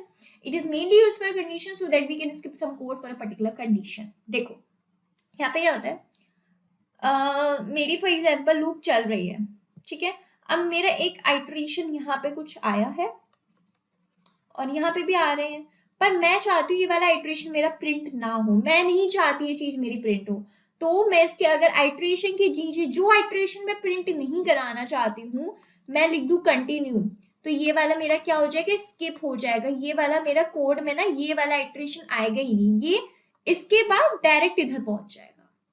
एक तो ये, अगर मैं इसको थोड़ा और अच्छे से समझाऊं, मतलब मैंने जो यहाँ पे नंबर ऑफ लाइंस कोड लिखे हैं मैंने यहाँ पे लिख दी कि इफ ये वाली कंडीशन हो तो कंटिन्यू कर देना, ठीक है। और आगे कोड सीख दे, मैंने बोला अगर ये तुम्हारे कोड चल ही रहे हैं, ठीक है, अब अगर कोड में ये वाली इस वाले जो कोड है ना, इस वाले कोड में अगर ये वाली कंडीशन आ रही तो आप बस उस वाली कंडीशन को क्या कर दोगे, स्किप कर दोगे बस, और उसके बाद वाली कंडीशन आप एज इट इज रखोगे, ठीक है। जैसे मैं बोल दी कि भैया मुझे ये वाली टेबल प्रिंट होनी है, अगर हम पिछली उसके एग्जाम्पल ले लेते हैं, मैंने बोला मुझे ये वाली टेबल प्रिंट होनी है बट मुझे 40 प्रिंट नहीं करवाना है, तो अगर मैंने यहाँ पे कंटिन्यू लिख दिया तो आपका 40 वाला गायब हो जाएगा, बाकी सारे एज इट इज प्रिंट होंगे। कंटिन्यू, आई थिंक अब आपको समझ में आ गया होगा कंटिन्यू स्टेटमेंट क्या होता है, इतना भी वो टफ नहीं है, ठीक है। अब सिंटेक्स क्या होता है, वही है लूप के स्टेटमेंट्स है कंटिन्यू, जब आपको कंटिन्यू करना हो तो सिर्फ कंटिन्यू वर्ड लिख देना है, दैट्स इट।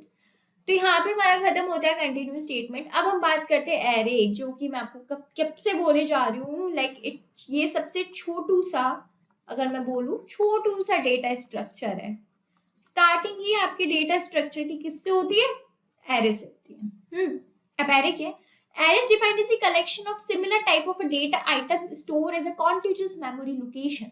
सबसे पहले वर्ड आता है contiguous memory location, मतलब विदाउट गैप आप मेमोरी दिए जा रहे हो, मतलब यहाँ पे एलिमेंट इंसर्ट करा, फिर यहाँ पे करा, फिर यहाँ पे करा, ऐसा नहीं आपने तुरंत यहाँ पे कर दिया, नहीं, पहले इधर होगा फिर ही इधर होगा, मतलब कॉन्टिन्यूस मतलब लगातार आप मेमोरी एलोकेट कर रहे हो।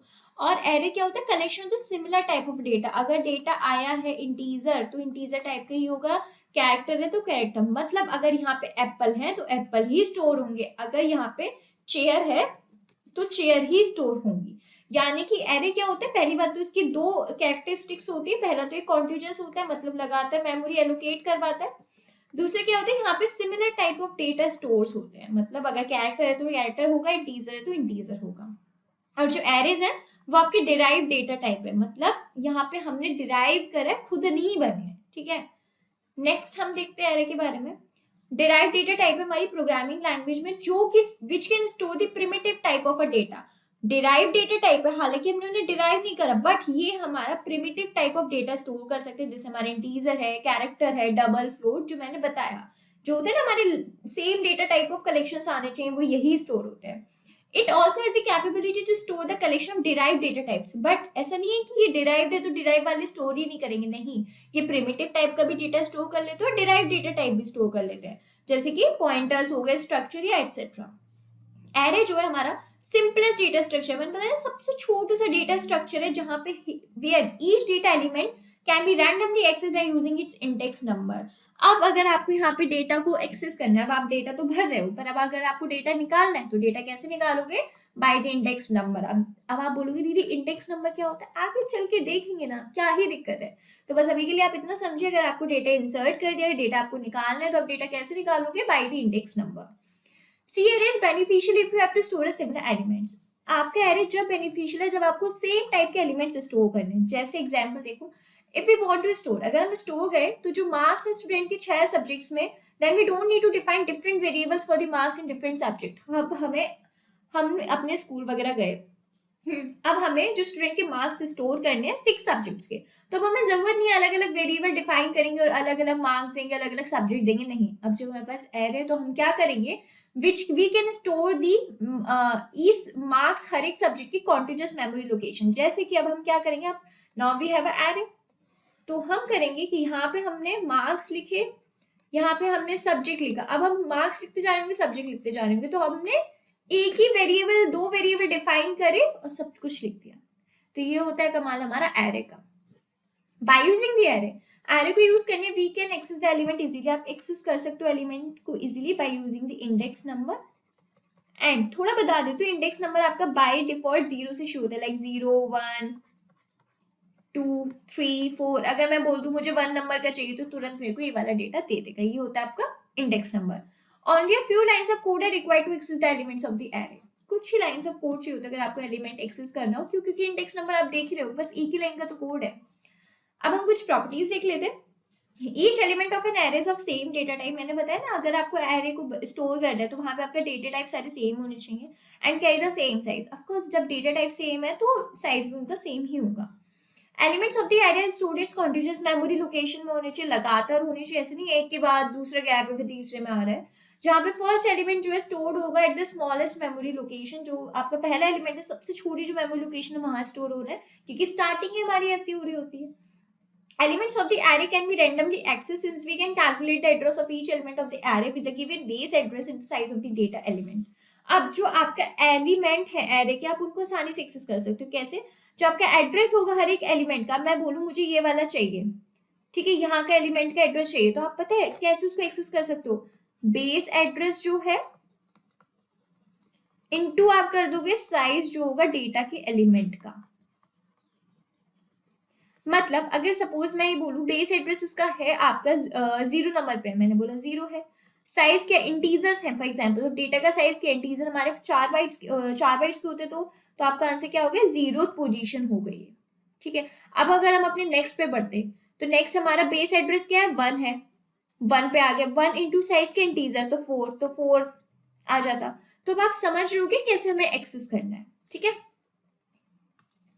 अब हमने एरे वेरे सब देख लिया, अब हम कुछ अपने एडवांटेजेस देखेंगे कि एरे के एडवांटेज क्या है हमें। अब हम देखेंगे कि हमारे एडवांटेजेस क्या होते हैं सी एरे के। फर्स्ट होती है हमारी कोड ऑप्टिमाइजेशन, कोड हमारा ऑप्टिमाइज हो जाता है, यानी कि less code to access the data. हमारा जो कोड होता है बहुत छोटा होता है, जितना कम बोलते हैं ना, जितना छोटा कोड उतनी अच्छी आपकी प्रोग्रामिंग है, उतना अच्छा आपका आउटपुट आ रहा है। Easy of traversing, by using the for loop we can retrieve the elements of an array easily. हमें जो एरे के एलिमेंट्स चाहिए होते हैं हम बहुत आसानी से निकाल सकते हैं फॉर लूप को यूज करके। नेक्स्ट है ईज ऑफ सॉर्टिंग, अगर हमें एलिमेंट सॉर्ट करनी हो तो हमें बहुत छोटी ही लाइंस में 1-2 लाइंस लिखेंगे और हमारे जो एलिमेंट्स है वो क्या हो जाएंगे, सॉर्ट हो जाएंगे। Random access, we can access any element randomly using the array, अगर हमें कोई भी एलिमेंट को एक्सेस करना है तो हम आसानी से एरे को यूज करके कर सकते हैं। अब हमने कुछ एडवांटेजेस पढ़े तो हमारे कुछ डिसएडवांटेजेस भी होते हैं। सबसे पहला है फिक्स साइज, एरे का फिक्स साइज होता है। अगर आपने एरे का साइज एक बार डिफाइन कर दिया कि 5 एलिमेंट्स होंगे तो वो 5 ही रहेंगे, आप उसके बाद उसको चेंज नहीं कर सकते हो, ठीक है। तो इसको भी इस चीज की पूरी करने के लिए, कमी को पूरी करने के लिए हमारा नया कॉन्सेप्ट आया था which is vector, but here we are not studying about the data structure, so हम यहाँ पे नहीं घुसेंगे। बट आप इतना याद रखो कि जो एरे होता है साइज फिक्स होता है, अगर हमने उसको एक बार डिफाइन कर दिया तो वो वही एरे का साइज रहेगा। whatever size we define at the time of declaration of the array, मैंने बताया ना अगर जब आपने एरे को डिक्लेयर करा है तो उस टाइम पे आपने जो साइज बता दिया आपका वही रहेगा, आप लिमिट को एक्सीड नहीं कर सकते हो। So it doesn't grow the size dynamically like link list which we learn later. अब हमने डिसएडवांटेज देख लिया, अब हम कुछ एरे की डिक्लेरेशन दिखेंगे कि हमें एरे को डिक्लेयर कैसे करना होता है। In C we have to declare the array like any other variable before using it. जैसे हम सी में क्या करते हैं, हमें अगर कोई भी चीज यूज करनी होती है उसको पहले क्या करते हैं, डिक्लेयर करते हैं। तो सेम एरे का भी अगर आपको एरे को यूज करना है तो उसको पहले डिक्लेयर करना पड़ेगा। We can declare an array by specifying its name, हम उधर उसके एरे का नेम बताते हैं, एलिमेंट्स का टाइप बताते हैं और उसकी साइज की डायमेंशंस बताते हैं। अभी हम सिंटेक्स देखेंगे तो वो चीज समझ आ जाएगी। बट सिंटेक्स में 3 चीज होने वाली है, एरे का नेम क्या होगा, उसके एलिमेंट्स किस टाइप के होंगे, type in the data type क्या होगा एलिमेंट्स का, उनका साइज क्या होगा पूरे एरे का। When we declare array in C, जब भी हम एरे को डिक्लेयर करते हैं सी में, the compiler allocates the memory block of the specified size of the array name. ये बात एरे की नहीं है, आपको वेरिएबल की भी पता है। जब भी हम अपना कोई भी वेरिएबल स्टोर करते हैं तो मेमोरी में उसकी जगह बन जाती है। सेम केस आपका एरे में होता है। अब हम डिक्लेरेशन देखेंगे कि एरे को हम कैसे डिक्लेयर करते हैं। मैंने बताया सबसे पहले डेटा टाइप आएगा कि अगर आपका इंटीजर है, कैरेक्टर है, उस टाइप पे, जैसे यहाँ पे एग्जांपल दिए, डेटा टाइप बताया कि इंटीजर है। फिर आएगा आपका एरे का नेम। एरे का नाम इन्होंने बोला यहाँ पे मार्क्स, तो आपने उधर एरे का नेम बताया। क्या है एरे का नेम? एरे का नेम है आपके मार्क्स। अब आपने उसके इधर उधर साइज बताया कि मैंने बताया ना, अगर आपने एक बार साइज बताया तो वो साइज फिक्स रहेगा, तो उसने बताया 5। अब एरे ने यहाँ पे मेमोरी में क्या हुआ, 5 नंबर के 0 1 2 3 4 5, यानी कि 0 1 2 3 4। ठीक है, हमेशा मैंने बताया था 0 से शुरू करते, बट ये 1 2 3 4 5, तो इसने 5 लाइक मेमोरी में 5 उसने बता दिया कि यहाँ पर मार्क्स की जगह है, तो मेमोरी में ऐसा कुछ बन गया। ठीक है, जैसे मैंने बताया इंट डेटा टाइप है, आपका एरे का नेम क्या हो गया, मार्क्स हो गया, और उसके 5 क्या हो गया, एरे का साइज। सेम आप देख भी रहे हो यहीं पे हमारे ये क्या एरे के इंडेक्स है 4 3 2 1 0, जो मैं बता चुकी हूँ। बट हम इसी चीज को एक बार अगर हम थोड़ा कोड में देखेंगे तो सेम हमारा वही है, ये तो आपको पता ही है। डिक्लेयर करा एरे को हमने इंट एर इंट 5, यानी कि अगर मैं बोलूं इंटीजर एरे नेम है और बेसिकली आप ये समझो 5 का है, ये आप ये इंट कैर छोड़ दो। ठीक है, सेम अगर मैं कैर बोलूं, कैर डेटा टाइप है, एरे का नेम है एर और 5 का है। ठीक है, समझ आ गए होंगे कि हमें एरे को डिक्लेयर कैसे करना है। अब बात आती है एरे को इनिशियलाइज कैसे करना है। Initialization in C is the process to assign some initial value to the variable. Initialization क्या होती है, एक ऐसा प्रोसेस होता है जो हम अपने जो वेरिएबल है उसको कुछ इनिशियल वैल्यू देते हैं, लाइक 5 दे दी, सॉरी 6 दे दिया या 0 दे दी, कुछ भी वैल्यू से स्टार्ट देते हैं। ठीक है, when the array is declare, जब हमारा एरे डिक्लेयर होता है या मेमोरीज को दी जाती है, तो एलिमेंट जो होते हैं एरे को, कुछ हम उसको गार्बेज वैल्यू होती है उनके पास जो हमें नहीं पता होती। अब जैसे मैंने एरे में कुछ भी वैल्यू नहीं थी, तो अटरम सटरम कुछ भी हमारे जो ये मेमोरीज भाई है उन्होंने कुछ भी दे रखी होगी, which is nothing, garbage values होती है उनके पास। ठीक है, इसको हम क्या बोलते हैं, गार्बेज वैल्यूज बोलते हैं। So we need to initialize array to some meaningful value, इसलिए जरूरत होती है, अगर आप प्रिंट करवाओगे तो कुछ अजीब गरीब सी गार्बेज वैल्यू आ जाएंगी, तो इसकी जरूरत होती है कि हम अपने एरे को इनिशियलाइज करें। बहुत सारे वेज होते हैं एरे को इनिशियलाइज करने के, हम वही देखेंगे। सबसे पहले एरे को इनिशियलाइज करना जब वो एरे आप डिक्लेयर कर रहे हो। In this method we initialize the array along with its declaration. जब आप एरे को डिक्लेयर कर रहे हो, जब भी आप अपने एरे को इनिशियलाइज कर दो। We use an initialization list to initialize the array multiple elements of the array. An initialization list is a list of values enclosed within a braces. जब हम array को declare के समय ही initialize कर रहे होते हैं, तो वो आपके किस में होते हैं, brackets के अंदर लिखे जाते हैं। और कैसे separate होते हैं, कॉमे से separate होते हैं। जैसे data type बताया, array का name, size और value। For example, अभी शायद पीछे मैंने example भी दिया होगा, बट मैं यही बता दे रही हूँ। मैंने बोला data type है int, array का name मैं वही ले रही हूँ marks, साइज मैंने बोला 5 है। अब मैंने वैल्यू इनिशियलाइज कर रही हूँ, तो मैं कर्ली ब्रेसेस का यूज करा मैंने, और कॉमे से सेपरेट करूँ। जैसे मैंने बोल दिया 5 7 4 2 1 2 3 4 5, 5 मैंने वैल्यूज दे दी, तो मैंने क्या कर दिया, 5 वैल्यू से इनिशियलाइज कर दिया। तो ये जो तरीका है, ये क्या है, एरे को इनिशियलाइज करना जब आप डिक्लेयर करो। अभी मैंने अपने एरे को डिक्लेयर किया और अभी मैंने अपने एरे को क्या कर दिया, इनिशियलाइज भी कर दिया। ठीक है, सेकेंड आता है एरे को इनिशियलाइज करना विद डिक्लेरेशन विदाउट साइज, यानी कि आप एरे को इनिशियलाइज कर रहे हो, उसी समय आपको डिक्लेयर कर रहे हो, बट आप उसको साइज नहीं बता रहे हो। देखो कैसे, if we initialize an array using an initialization list, we can skip declaring the size of the array, as the compiler can automatically deduce the size of the array in these case. जब आप array को initialise कर रहे हो, जब भी declaration के time पे, तो आपको साइज एरे की नीड नहीं। क्यों? क्योंकि कंपाइलर खुद समझ जाता है जब आपने उसको इनिशियलाइज करा है कि कितने साइज का एरे होगा। The size of the array in these cases equal to the number of elements present in the compiler can automatically deduct the size of the array in the initializer list. मैं वही कहना चाह रही हूँ, जब आपने अपने एरे को डिक्लेयर किया, उस समय आपने क्या भी कर दिया, इनिशियलाइज कर दिया, तो आपने वैल्यूज तो डाल ही दी ना, तो कंपाइलर खुद समझ जाएगा कि अच्छा इतनी वैल्यूज हैं एरे में, अगर आपने साइज भी नहीं दिया होगा। जैसे डेटा टाइप, एरे का नेम, यहाँ पे अपने साइज नहीं बताया, बट कंपाइलर खुद समझ जाएगा कि ये जो साइज है एरे का क्या है, 5, क्योंकि आपने वैल्यूज ही 5 डाली है। ठीक है, नेक्स्ट है एरे का इनिशियलाइजेशन करना आफ्टर डिक्लेरेशन यूजिंग लूप्स। आपने पहले एरे को इनिशियलाइज कर दिया, बट डिक्लेयर बाद में कर रही लूप्स की यूज करके। कैसे? हम इनिशियलाइज करते हैं एरे को आफ्टर द डिक्लेरेशन। आपने पहले डिक्लेयर कर दिया कि हमारा एरे एरे ऐसा है by sign the initial value to each element individually. आपने एक एक को हर एक अलग अलग वैल्यू दे दी, बट आप अपनी जो वैल्यू असाइन कर रहे हो वो लूप्स में कर रहे हो, जैसे फॉर लूप हो गया, वाइल लूप हो गया, डू वाइल लूप हो गया। ठीक है, मतलब आपने सबसे पहले क्या करा, एरे को डिक्लेयर कर दिया, उसके बाद आपने क्या करा, एरे को इनिशियलाइज करा। तो ये सब चीजें हुई हैं। आई होप समझ आ गई होंगी क्या है क्या नहीं एरे को डिक्लेयर करने वाली। नेक्स्ट पढ़ते हैं एक्सेस कैसे करेंगे एरे एलिमेंट्स को। ये तो पता है दीदी हम इंडेक्स से करेंगे, बट कैसे करेंगे ये भी पता है कि दीदी हमें बेस नंबर जो होता है हम उसको मल्टीप्लाई करते हैं जो साइज होता है हमारे एड्रेस, जो भी साइज होगा एड्रेस का उससे। अब मैं बोलूंगी जब आपको सब पता ही है तो फिर क्या, बट नहीं, मैं आपको फिर बताऊंगी। We can access any element of an array in C using the array subscript operator and the index value I of the element। जैसे आपने array का नेम लिखा, इंडेक्स लिखा, मैंने array का नेम लिखा मार्क्स, इंडेक्स लिख दिया 0, तो जो 0 नंबर पे वैल्यू पड़ी होगी वो मुझे रिटर्न करके आ जाएगी। देखते हैं अभी हम। One thing to note is that the indexing in the array always start with 0, जो मैंने आपको बताया, that is the first element is at index 0, जो पहला एलिमेंट होगा आके 0 पे होगा, और लास्ट एलिमेंट जो साइज होगा 5 - 4 वो क्या होगा 4, मतलब अगर 5 एलिमेंट्स है तो एक कम। ठीक है,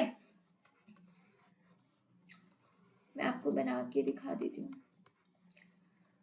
1 7 6 2 5 0 1 2 3 4। अब मेरे 5 एलिमेंट्स है बट 5 - 1 4 है। अगर मैंने बोला मेरा एरे का नेम है मार्क्स, अगर मैं बोल रही हूँ मुझे सेकंड नंबर वाला चाहिए है, इंडेक्स पे जो एलिमेंट है वो चाहिए, तो आप देखोगे सेकंड नंबर कहाँ आ रहा है, यहाँ आ रहा है, तो सेकंड नंबर पे कौन सा एलिमेंट है 6, तो मुझे क्या रिटर्न करके दे देगा 6। तो ये होती है हमारी इंडेक्स वैल्यू। ठीक है, तरीका है आप एरे को कैसे एक्सेस कर सकते हो उसका। नेक्स्ट है हमारा मल्टी डायमेंशनल एरेज क्या होती है। Multi dimensional array can be termed as an array of arrays that store homogeneous data in tabular form. मतलब एरे के अंदर एरे होना, आप डेटा स्टोर कर रहे हो टैबुलर फॉर्म में, मतलब एक डेटा आपका टैबुलर फॉर्म में ये है, दूसरा ये है, ये आपका क्या है, ये आपकी मल्टी डायमेंशनल एरेज हो गई। डेटा जो होता है in the order of multi dimensional arrays generally stored in row major. अभी हम देखेंगे जैसे सिंटेक्स क्या है, डेटा टाइप, एरे का नेम और सबकी साइज बता दिए गए। डेटा टाइप आपको पता है कौन से टाइप का डेटा स्टोर हो रहा है, एरे का नेम और साइज के होंगे। जैसे एग्जांपल देखो 2 डायमेंशन का इंट डेटा टाइप बता दिया, एरे का नेम है और फिर उसने साइज बता दी कि इन इन टाइप के साइजेस होंगे। अब आप देख रहे हो 2 डायमेंशन में उसने 2 के साइज बताए, अगर मैंने 3 के बोले तो 3, अगर आपके 4 डायमेंशनल होते तो आपके 4 डायमेंशनल के साइजेस बताए जाते। तो ये होता है आपका मल्टी डायमेंशनल एरे सी में क्या होता है। आई होप समझ आ गई होंगी चीजें, बट अगर आपको फिर भी कोई डाउट हो तो आप मुझसे कमेंट्स में आराम से पूछ सकते हैं। ठीक है, अब हम बात करेंगे कि साइज मल्टी डायमेंशनल एरेज में साइज कैसे डिफाइन होता है आपका। The total number of elements that can be stored in a multi-dimensional array can be calculated by multiplying the size of all the dimensions। कितने नंबर ऑफ एलिमेंट्स आपके store है multi dimension array में, कैसे पता चलेगा, जब आप multiply कर दोगे साइज ऑफ डायमेंशन। जैसे आपका एरे है इंट x 10 20, अगर आप 10 और 20 को मल्टीप्लाई कर दोगे पता चल जाएगा 200 एलिमेंट्स स्टोर है। अगर आप 5 10 20, अगर आप 5 20 को मल्टीप्लाई कर दोगे समझ जाओगे 1000 एलिमेंट्स स्टोर है। To get the size of the array in bytes, we multiply the size of a total number of elements in the array। ये तो आपको पता चले एलिमेंट्स कितने होंगे। अब अगर आप जानना चाहते हैं कि इन एलिमेंट्स का साइज क्या होगा बिट्स में, तो जो भी डेटा टाइप अगर इंट है तो मल्टीप्लाई बाय 4 हो जाएगा, कैरेक्टर होता तो क्या हो जाता आपका मल्टीप्लाई बाय 1 हो जाता, वो वाली चीज। ठीक है, अब जैसे एग्जाम्पल देखो इंट x 10 20, तो 10 20, अब मैंने बताया ना इंट है तो 4 से मल्टीप्लाई हो गया 800 बाइट्स। अगर यही फॉर एग्जाम्पल कैर होता तो यहाँ पे 1 से मल्टीप्लाई होता, बट इंटीजर है तो 4 से, क्योंकि इंट है। तो अब समझ में आ गया होगा कि साइज भी कैसे डिफाइन होता है। जो मोस्ट कॉमन यूज है मल्टी डायमेंशन एरे का वो इसीलिए ही है आप 2 डायमेंशन एरे और 3 डायमेंशन एरे को बता पाए, समझ पाए। तो अब हम अपनी डिटेल में पढ़ेंगे कि 2 डायमेंशन एरेज क्या होते हैं और 3 डायमेंशन एरेज क्या है। सबसे पहले 2 डायमेंशन एरेज क्या है। 2 डायमेंशनल एरे या जिसको हम 2D भी बोलते हैं सी में, बहुत सिंपलेस्ट फॉर्म है, क्योंकि मल्टी डायमेंशन एरे की सबसे छोटी फॉर्म है आपकी 2 डायमेंशनल एरे। तो अपनी बात करें 2 डायमेंशन एरे की, तो we can visualize a 2 dimension array as an array of 1 dimensions arrange over and the forming a table. with x rows and y column where the row ranges from 0 to x minus 1 and column 0 to y minus 1। देखो ये बोलना चाह रहा है आपका, जैसे एक column है आपने उसके ऊपर ही दूसरा कॉलम अरेंज कर दिया हो एक के ऊपर, तो वही हमारा क्या है, 2 डायमेंशनल है एरे। ठीक है, यहाँ पे उन्होंने बोला है कि जो आपका x है वो क्या है, आपकी यहाँ पे रोज है, तो यहाँ पे आपकी रोज को माना गया है x एंड कॉलम्स जो है वो आपकी कॉलम्स को माना गया है y। ठीक है, जैसे आप देख भी रहे होंगे यहाँ पे रो कॉलम ये आपका क्या है, ये आपका 2 डायमेंशनल का है, और देख भी रहे होंगे या फिर मैं इनको बोल दे रही हूँ शॉर्ट 2D है। अभी देख रहे होंगे रो कॉलम, समझ में आ गया होगा 2 डायमेंशनल। नेक्स्ट बात करते हैं विच इज अ 3 डायमेंशन एरे। तो 3 डायमेंशन में क्या हो रहा है, 3 डायमेंशन एरे जिसको हम 3D भी बोलते हैं, is a collection of 2 dimension array. ये कलेक्शन है 2 डायमेंशनल का। जो 2 डायमेंशनल है वो कलेक्शन है आपका 1 डायमेंशनल का, और 2 जो आपका 3 डायमेंशनल है वो कलेक्शन है 2 डायमेंशनल का। ये आपका विजुअलाइज होता है multiple 2D arrays stack on top of each other, मतलब एक के ऊपर 2D एरेज लगा दिए गए हैं, ऐसे विजुअलाइज होता है। जैसे डेटा का टाइप यानी कि इंटीजर, कैरेक्टर जो भी हो, एरे का नेम, और ये आपकी 3D एरेज। अब हम थोड़ा इसको भी पिक्चर फॉर्म में देख लेते हैं। देखो एरे एरे एरे, यानी कि ऐसा लग रहा है आपने 3D एरे विजुअलाइज करने का तरीका। ठीक है, तो ये हमारा 3D एरे। अब हम अपनी बात करते हैं array which is next topic पे, which is array of strings in C. तो हम स्ट्रिंग्स में अपने एरे को कैसे यूज करते हैं, या एरे को अपने स्ट्रिंग्स में कैसे यूज करते हैं। In a C programming string is a 1D array of character. जो स्ट्रिंग है वो आपका क्या, 1 डायमेंशनल एरे ऑफ कैरेक्टर है, and is defined as an array of characters. हम इसको एरे ऑफ कैरेक्टर्स भी बोलते हैं। But an array of strings in a C is a 2-dimensional array or of character types. Each string is terminated with a null character. It is an array of 2D array. जब आपको अपनी string काटनी हो तो आप use ये करते हो। देखो इतना ज्यादा दिमाग घुमाने की जरूरत नहीं है, ये समझो यहाँ पे आप स्ट्रिंग यूज करने वाले हो एरे में, दैट सिंपल। जैसे कैर डेटा टाइप बताया, वेरिएबल का नेम और इसके यहाँ पे साइज और लिस्ट ऑफ स्ट्रिंग। वैर नेम मतलब नेम जो है आपका वेरिएबल का, आर के मैक्सिमम नंबर ऑफ स्ट्रिंग्स, मैंने बताया ना साइज जो स्ट्रिंग्स का होगा वो। ठीक है, और जो आपका सी है वो maximum number of factor values बता रहा है यहाँ पे। ठीक है, आपका बहुत सिंपल है, आप इंटीजर लिखो, एरे साइज है 5, नॉट इंटीजर। आप यहाँ पे जब कैरेक्टर्स कर रहे हो तो आप कैर ही लिखोगे। 5 है, अब आपने ए बी सी ऐसे अप टू 5 कैरेक्टर्स आपने इसमें डाल दिए, तो ये आपका है array of strings. I hope clear हो गया होगा। नेक्स्ट हम बात करते हैं स्ट्रक्चर के ऊपर। स्ट्रक्चर क्या है, in C there are cases where we need to store a multiple attributes of an entity. देखो कभी कभी ऐसे केसेस आते हैं जब हमें बहुत सारे मल्टीपल एट्रीब्यूट्स को एक साथ स्टोर करना पड़ता है, and it is not necessary that an entity has all the information of one type only. और ऐसा कंपलसरी भी नहीं है कि आपकी जो एक ही एंटिटी उसके पास सारी इंफॉर्मेशन हो एक डेटा टाइप की, ऐसा जरूरी भी नहीं है। It can have different attributes, अलग अलग उसके एट्रीब्यूट्स हो सकते हैं और डिफरेंट डेटा टाइप्स भी हो सकते हैं।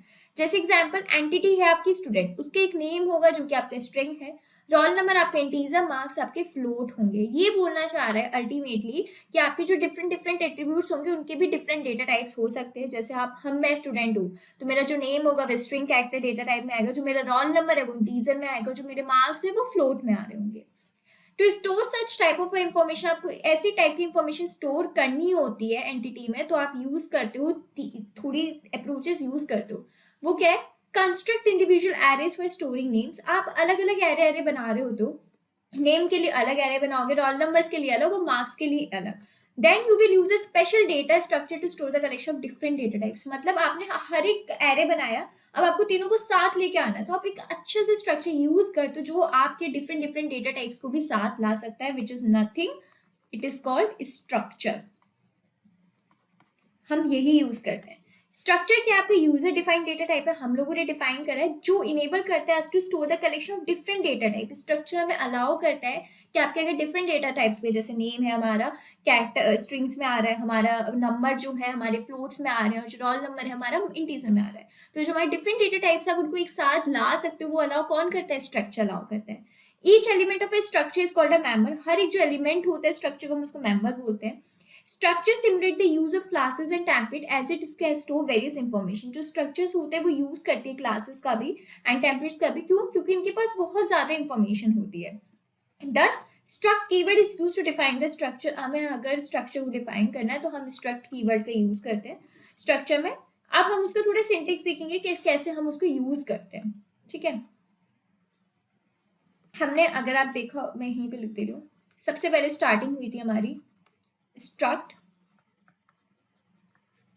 Structure name. मतलब अगर आपको स्ट्रक्चर को डिफाइन करना है तो सबसे पहले आप क्या करोगे, स्ट्रक्ट कीवर्ड लिखोगे जो आपने ये लिखा, देन आपके यहाँ पे स्ट्रक्चर का नेम आएगा, फिर आपके यहाँ पे सारे के सारे डेटा टाइप्स लिखे जाएंगे कि डेटा टाइप इंटीजर, जो मैंने बताया ना, आप जो मार्क्स, रोल नंबर, नेम्स के लिख रहे हो वो यहाँ पे आपके सारे स्टोर होंगे। फिर आप ये सारी चीजें उनको एक साथ एक्सेस कर सकते हो। जैसे एग्जाम्पल ही देख लेते हैं, स्ट्रक्चर एम्प्लॉय का बनाया है, आईडी उसकी इंटीजर में, नेम उसका कैरेक्टर में, सैलरी उसकी फ्लोट में। अगर आप देख रहे होगे तो सारे डिफरेंट डेटा टाइप्स और एक साथ हैं, किसकी बदौलत, स्ट्रक्चर की बदौलत।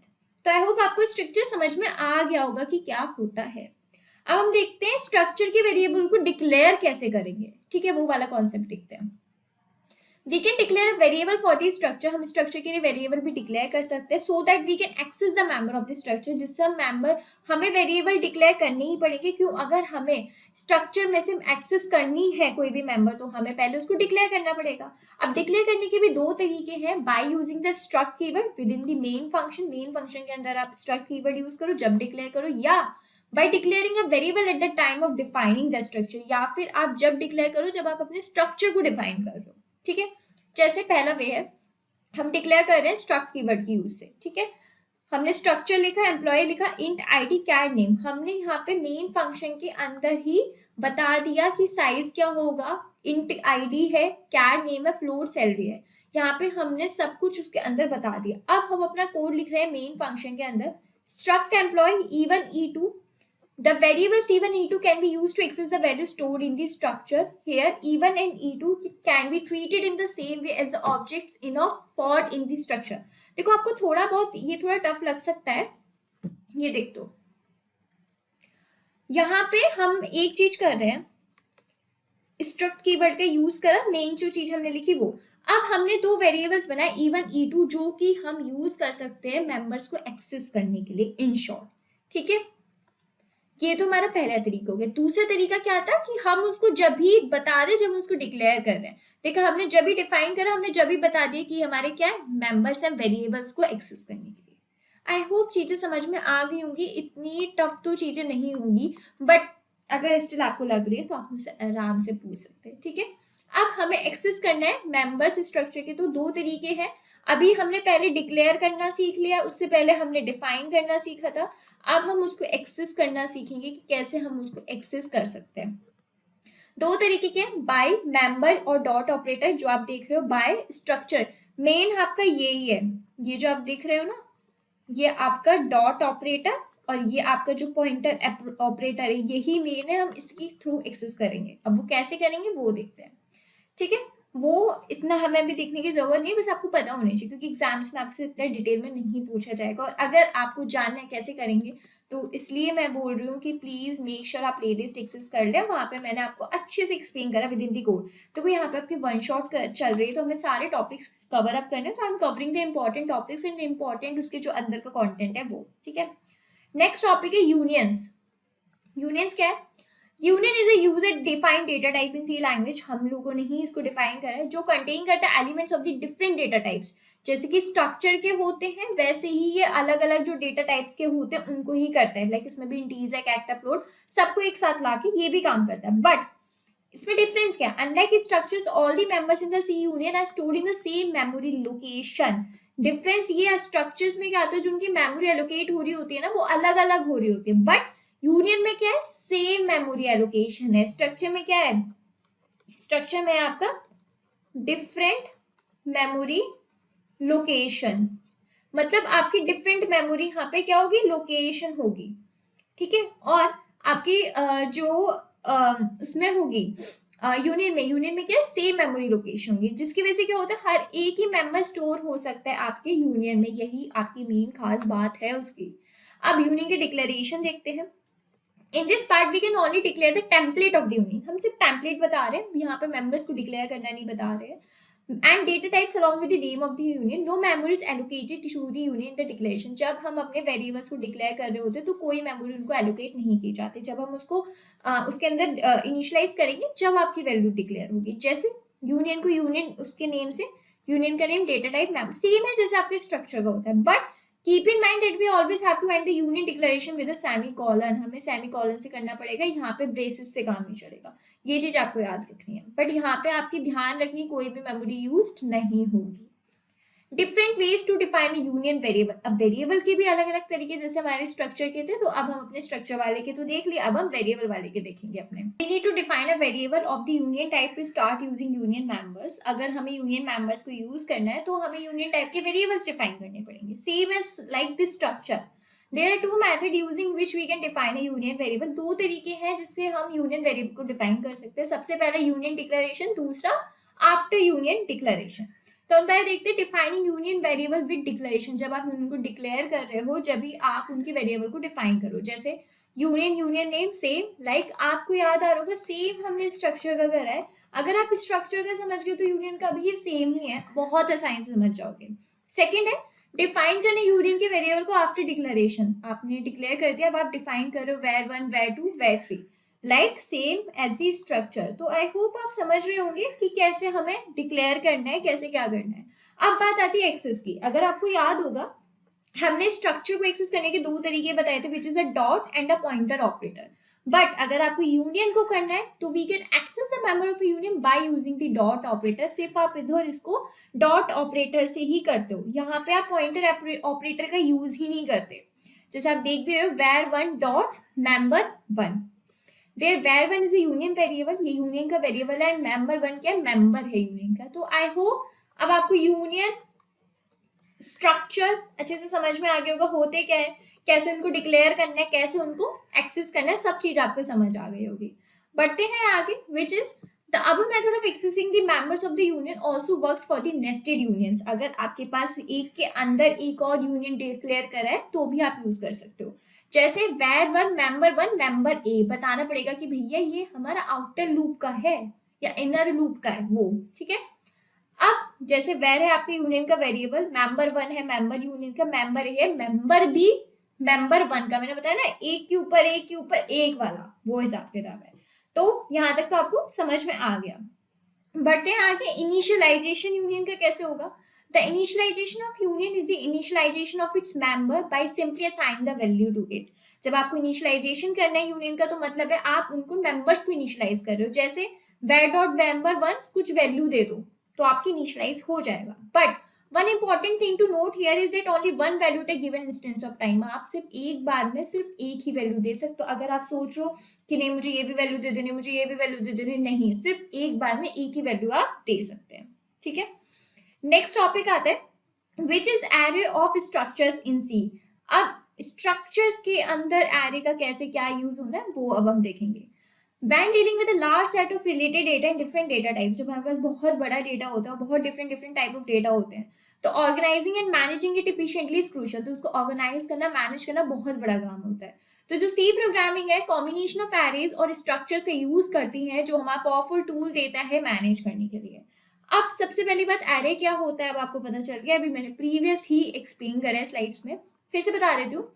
एरे क्या आपका होमोजेनियस कलेक्शन एलिमेंट्स का जो कि स्टोर होता है आपका कॉन्टिन्यूअस मेमोरी लोकेशन में, जो साइज एरे का फिक्स्ड वेक्टर और हम एक्सेस कर सकते हैं एलिमेंट को यूजिंग द इंडेक्स। डिक्लेरेशन आपको एरे को पता है, एरे का टाइप मतलब यहाँ पे आप बेसिकली डेटा टाइप बता रहे हो, एरे का नेम, उनका साइज क्या होगा। स्ट्रक्चर क्या है अभी बताया मैंने, structure is one of the user defined data type है सी का, जो कंटेन करता है एलिमेंट्स डिफरेंट डेटा टाइप्स के और उनके मेंबर्स के साथ। अब उनको डिक्लेयर कैसे करते हैं हम, डिक्लेयर आपको अभी मैंने बताया स्ट्रक्ट कीवर्ड से करते हैं। अब बात आती है एरे ऑफ स्ट्रक्चर्स क्या है, अभी तक हमने अकेले पढ़ लिया एरे क्या होता है, अभी तक हमने पढ़ लिया स्ट्रक्चर्स क्या होता है। अब हम बात करेंगे कि इन दोनों को अगर हम मिला दें, एरे ऑफ स्ट्रक्चर्स बना दें, तो वो क्या होता है और उनकी नीड क्यों पड़ी हमें बेसिकली। An array whose elements are of type of structure is called array of structure, कि ऐसा एरे जिसके एलिमेंट्स किसके टाइप है, स्ट्रक्चर के टाइप है, उसको हम एरे ऑफ स्ट्रक्चर बोलते हैं। It is generally useful when we need multiple structure variables in a program, जब सबसे ज्यादा यूजफुल होता है जब हमें पता है कि हमारे डिफरेंट डेटा टाइप्स हम उनको स्ट्रक्चर में करेंगे और हमारे पास बहुत ज्यादा मल्टीपल स्ट्रक्चर्स आ रहे हैं, जब हम उसका यूज करते हैं एरे ऑफ स्ट्रक्चर्स का। अब बात आती है कि हमें इसकी जरूरत क्यों पड़ी। सपोज वी हैव 50 एम्प्लॉइज, हमारे पास 50 एम्प्लॉइज है sorry, and we need to store the data of 50 employees, और हमें 50 एम्प्लॉय का ही डेटा स्टोर करना है। सो फॉर दैट हम उसके लिए क्या करेंगे, हम डिफाइन करेंगे 50 variables of struct employee type and उसके स्टेटस स्टोर करेंगे. बट अगर इसी की वजह हम ऐसा करते हैं, how declaring and handling the 50 variables को is not an easy task. अगर हम एक बात करें कि हमारे पास 1000 एम्प्लॉयज है तो हम 1000 वेरिएबल्स बनाएंगे? ऑफ कोर्स नहीं. हम क्या करेंगे, so if we declare the variable this way it is not possible to handle this struct employee like this up to 1000. For that we can define an array whose data type will be struct employee so that will be easily manageable. हम क्या करेंगे, हम एक array बनाएंगे जिसका data type आपका struct employee का होगा. कैसे?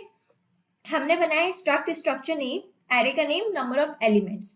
या फिर अगर हमें इनिशियलाइज करना हो तो वही स्ट्रक्चर का नेम, array का नेम, कितने एलिमेंट्स होंगे और आप उसको इनिशियलाइज कर दो. इनिशियलाइज आप किस में करते हो? कर्ली ब्रेसेस के अंदर करते हो. तो यहाँ पे हमारी चीज इजीली मैनेजेबल हो जाएगी, सॉर्टेबल हो जाएगी. ठीक है. तो yes, this is all for today. I hope you enjoyed it. आपको अच्छे से समझ में आया होगा. अगर आपको डाउनलोड करने हैं इनके नोट्स वगैरह तो आप प्लीज टेलीग्राम पे जाके कर सकते हैं. मेक श्योर हमें हर जगह फॉलो अप कर ले सो दैट आपको हर एक नोटिफिकेशंस बहुत जल्दी मिलते रहे. एंड ये थी हमारी यूनिट 3 का one shot. I hope you guys love it. उनको अच्छे से सब कुछ समझ में आया हो. Please show some love in the comment section. I am eagerly waiting for it. अगर आपको कुछ भी चेंजेबल चाहिए तो प्लीज मुझे बताना, जिससे हम अपनी यूनिट 4 की वन शॉट में वो भी चेंज कर पाए. And guys again I am repeating it, if you need a code and a questions चाहते हैं देन प्लीज आप प्लेलिस्ट में जाके वो चीज देख लो. वहां मैंने बहुत डिटेल में पढ़ाई है. यहाँ पे वन शॉट है, आप भी समझ होंगे. We will cover here the most important topics, not important. We will cover the whole syllabus of unit 3 there. And उसके अंदर का भी हम इंपॉर्टेंट कॉन्टेंट यहाँ पे ले रहे हैं, वो चीज. तो आई होप आपको पसंद आया होगा. अगर स्टिल कोई भी डाउट हो तो feel free to ask me in the comment section. मिलते हैं हम अपने बहुत जल्दी नेक्स्ट वन शॉट के साथ, which is unit 4 one shot. Till then keep learning and keep exploring.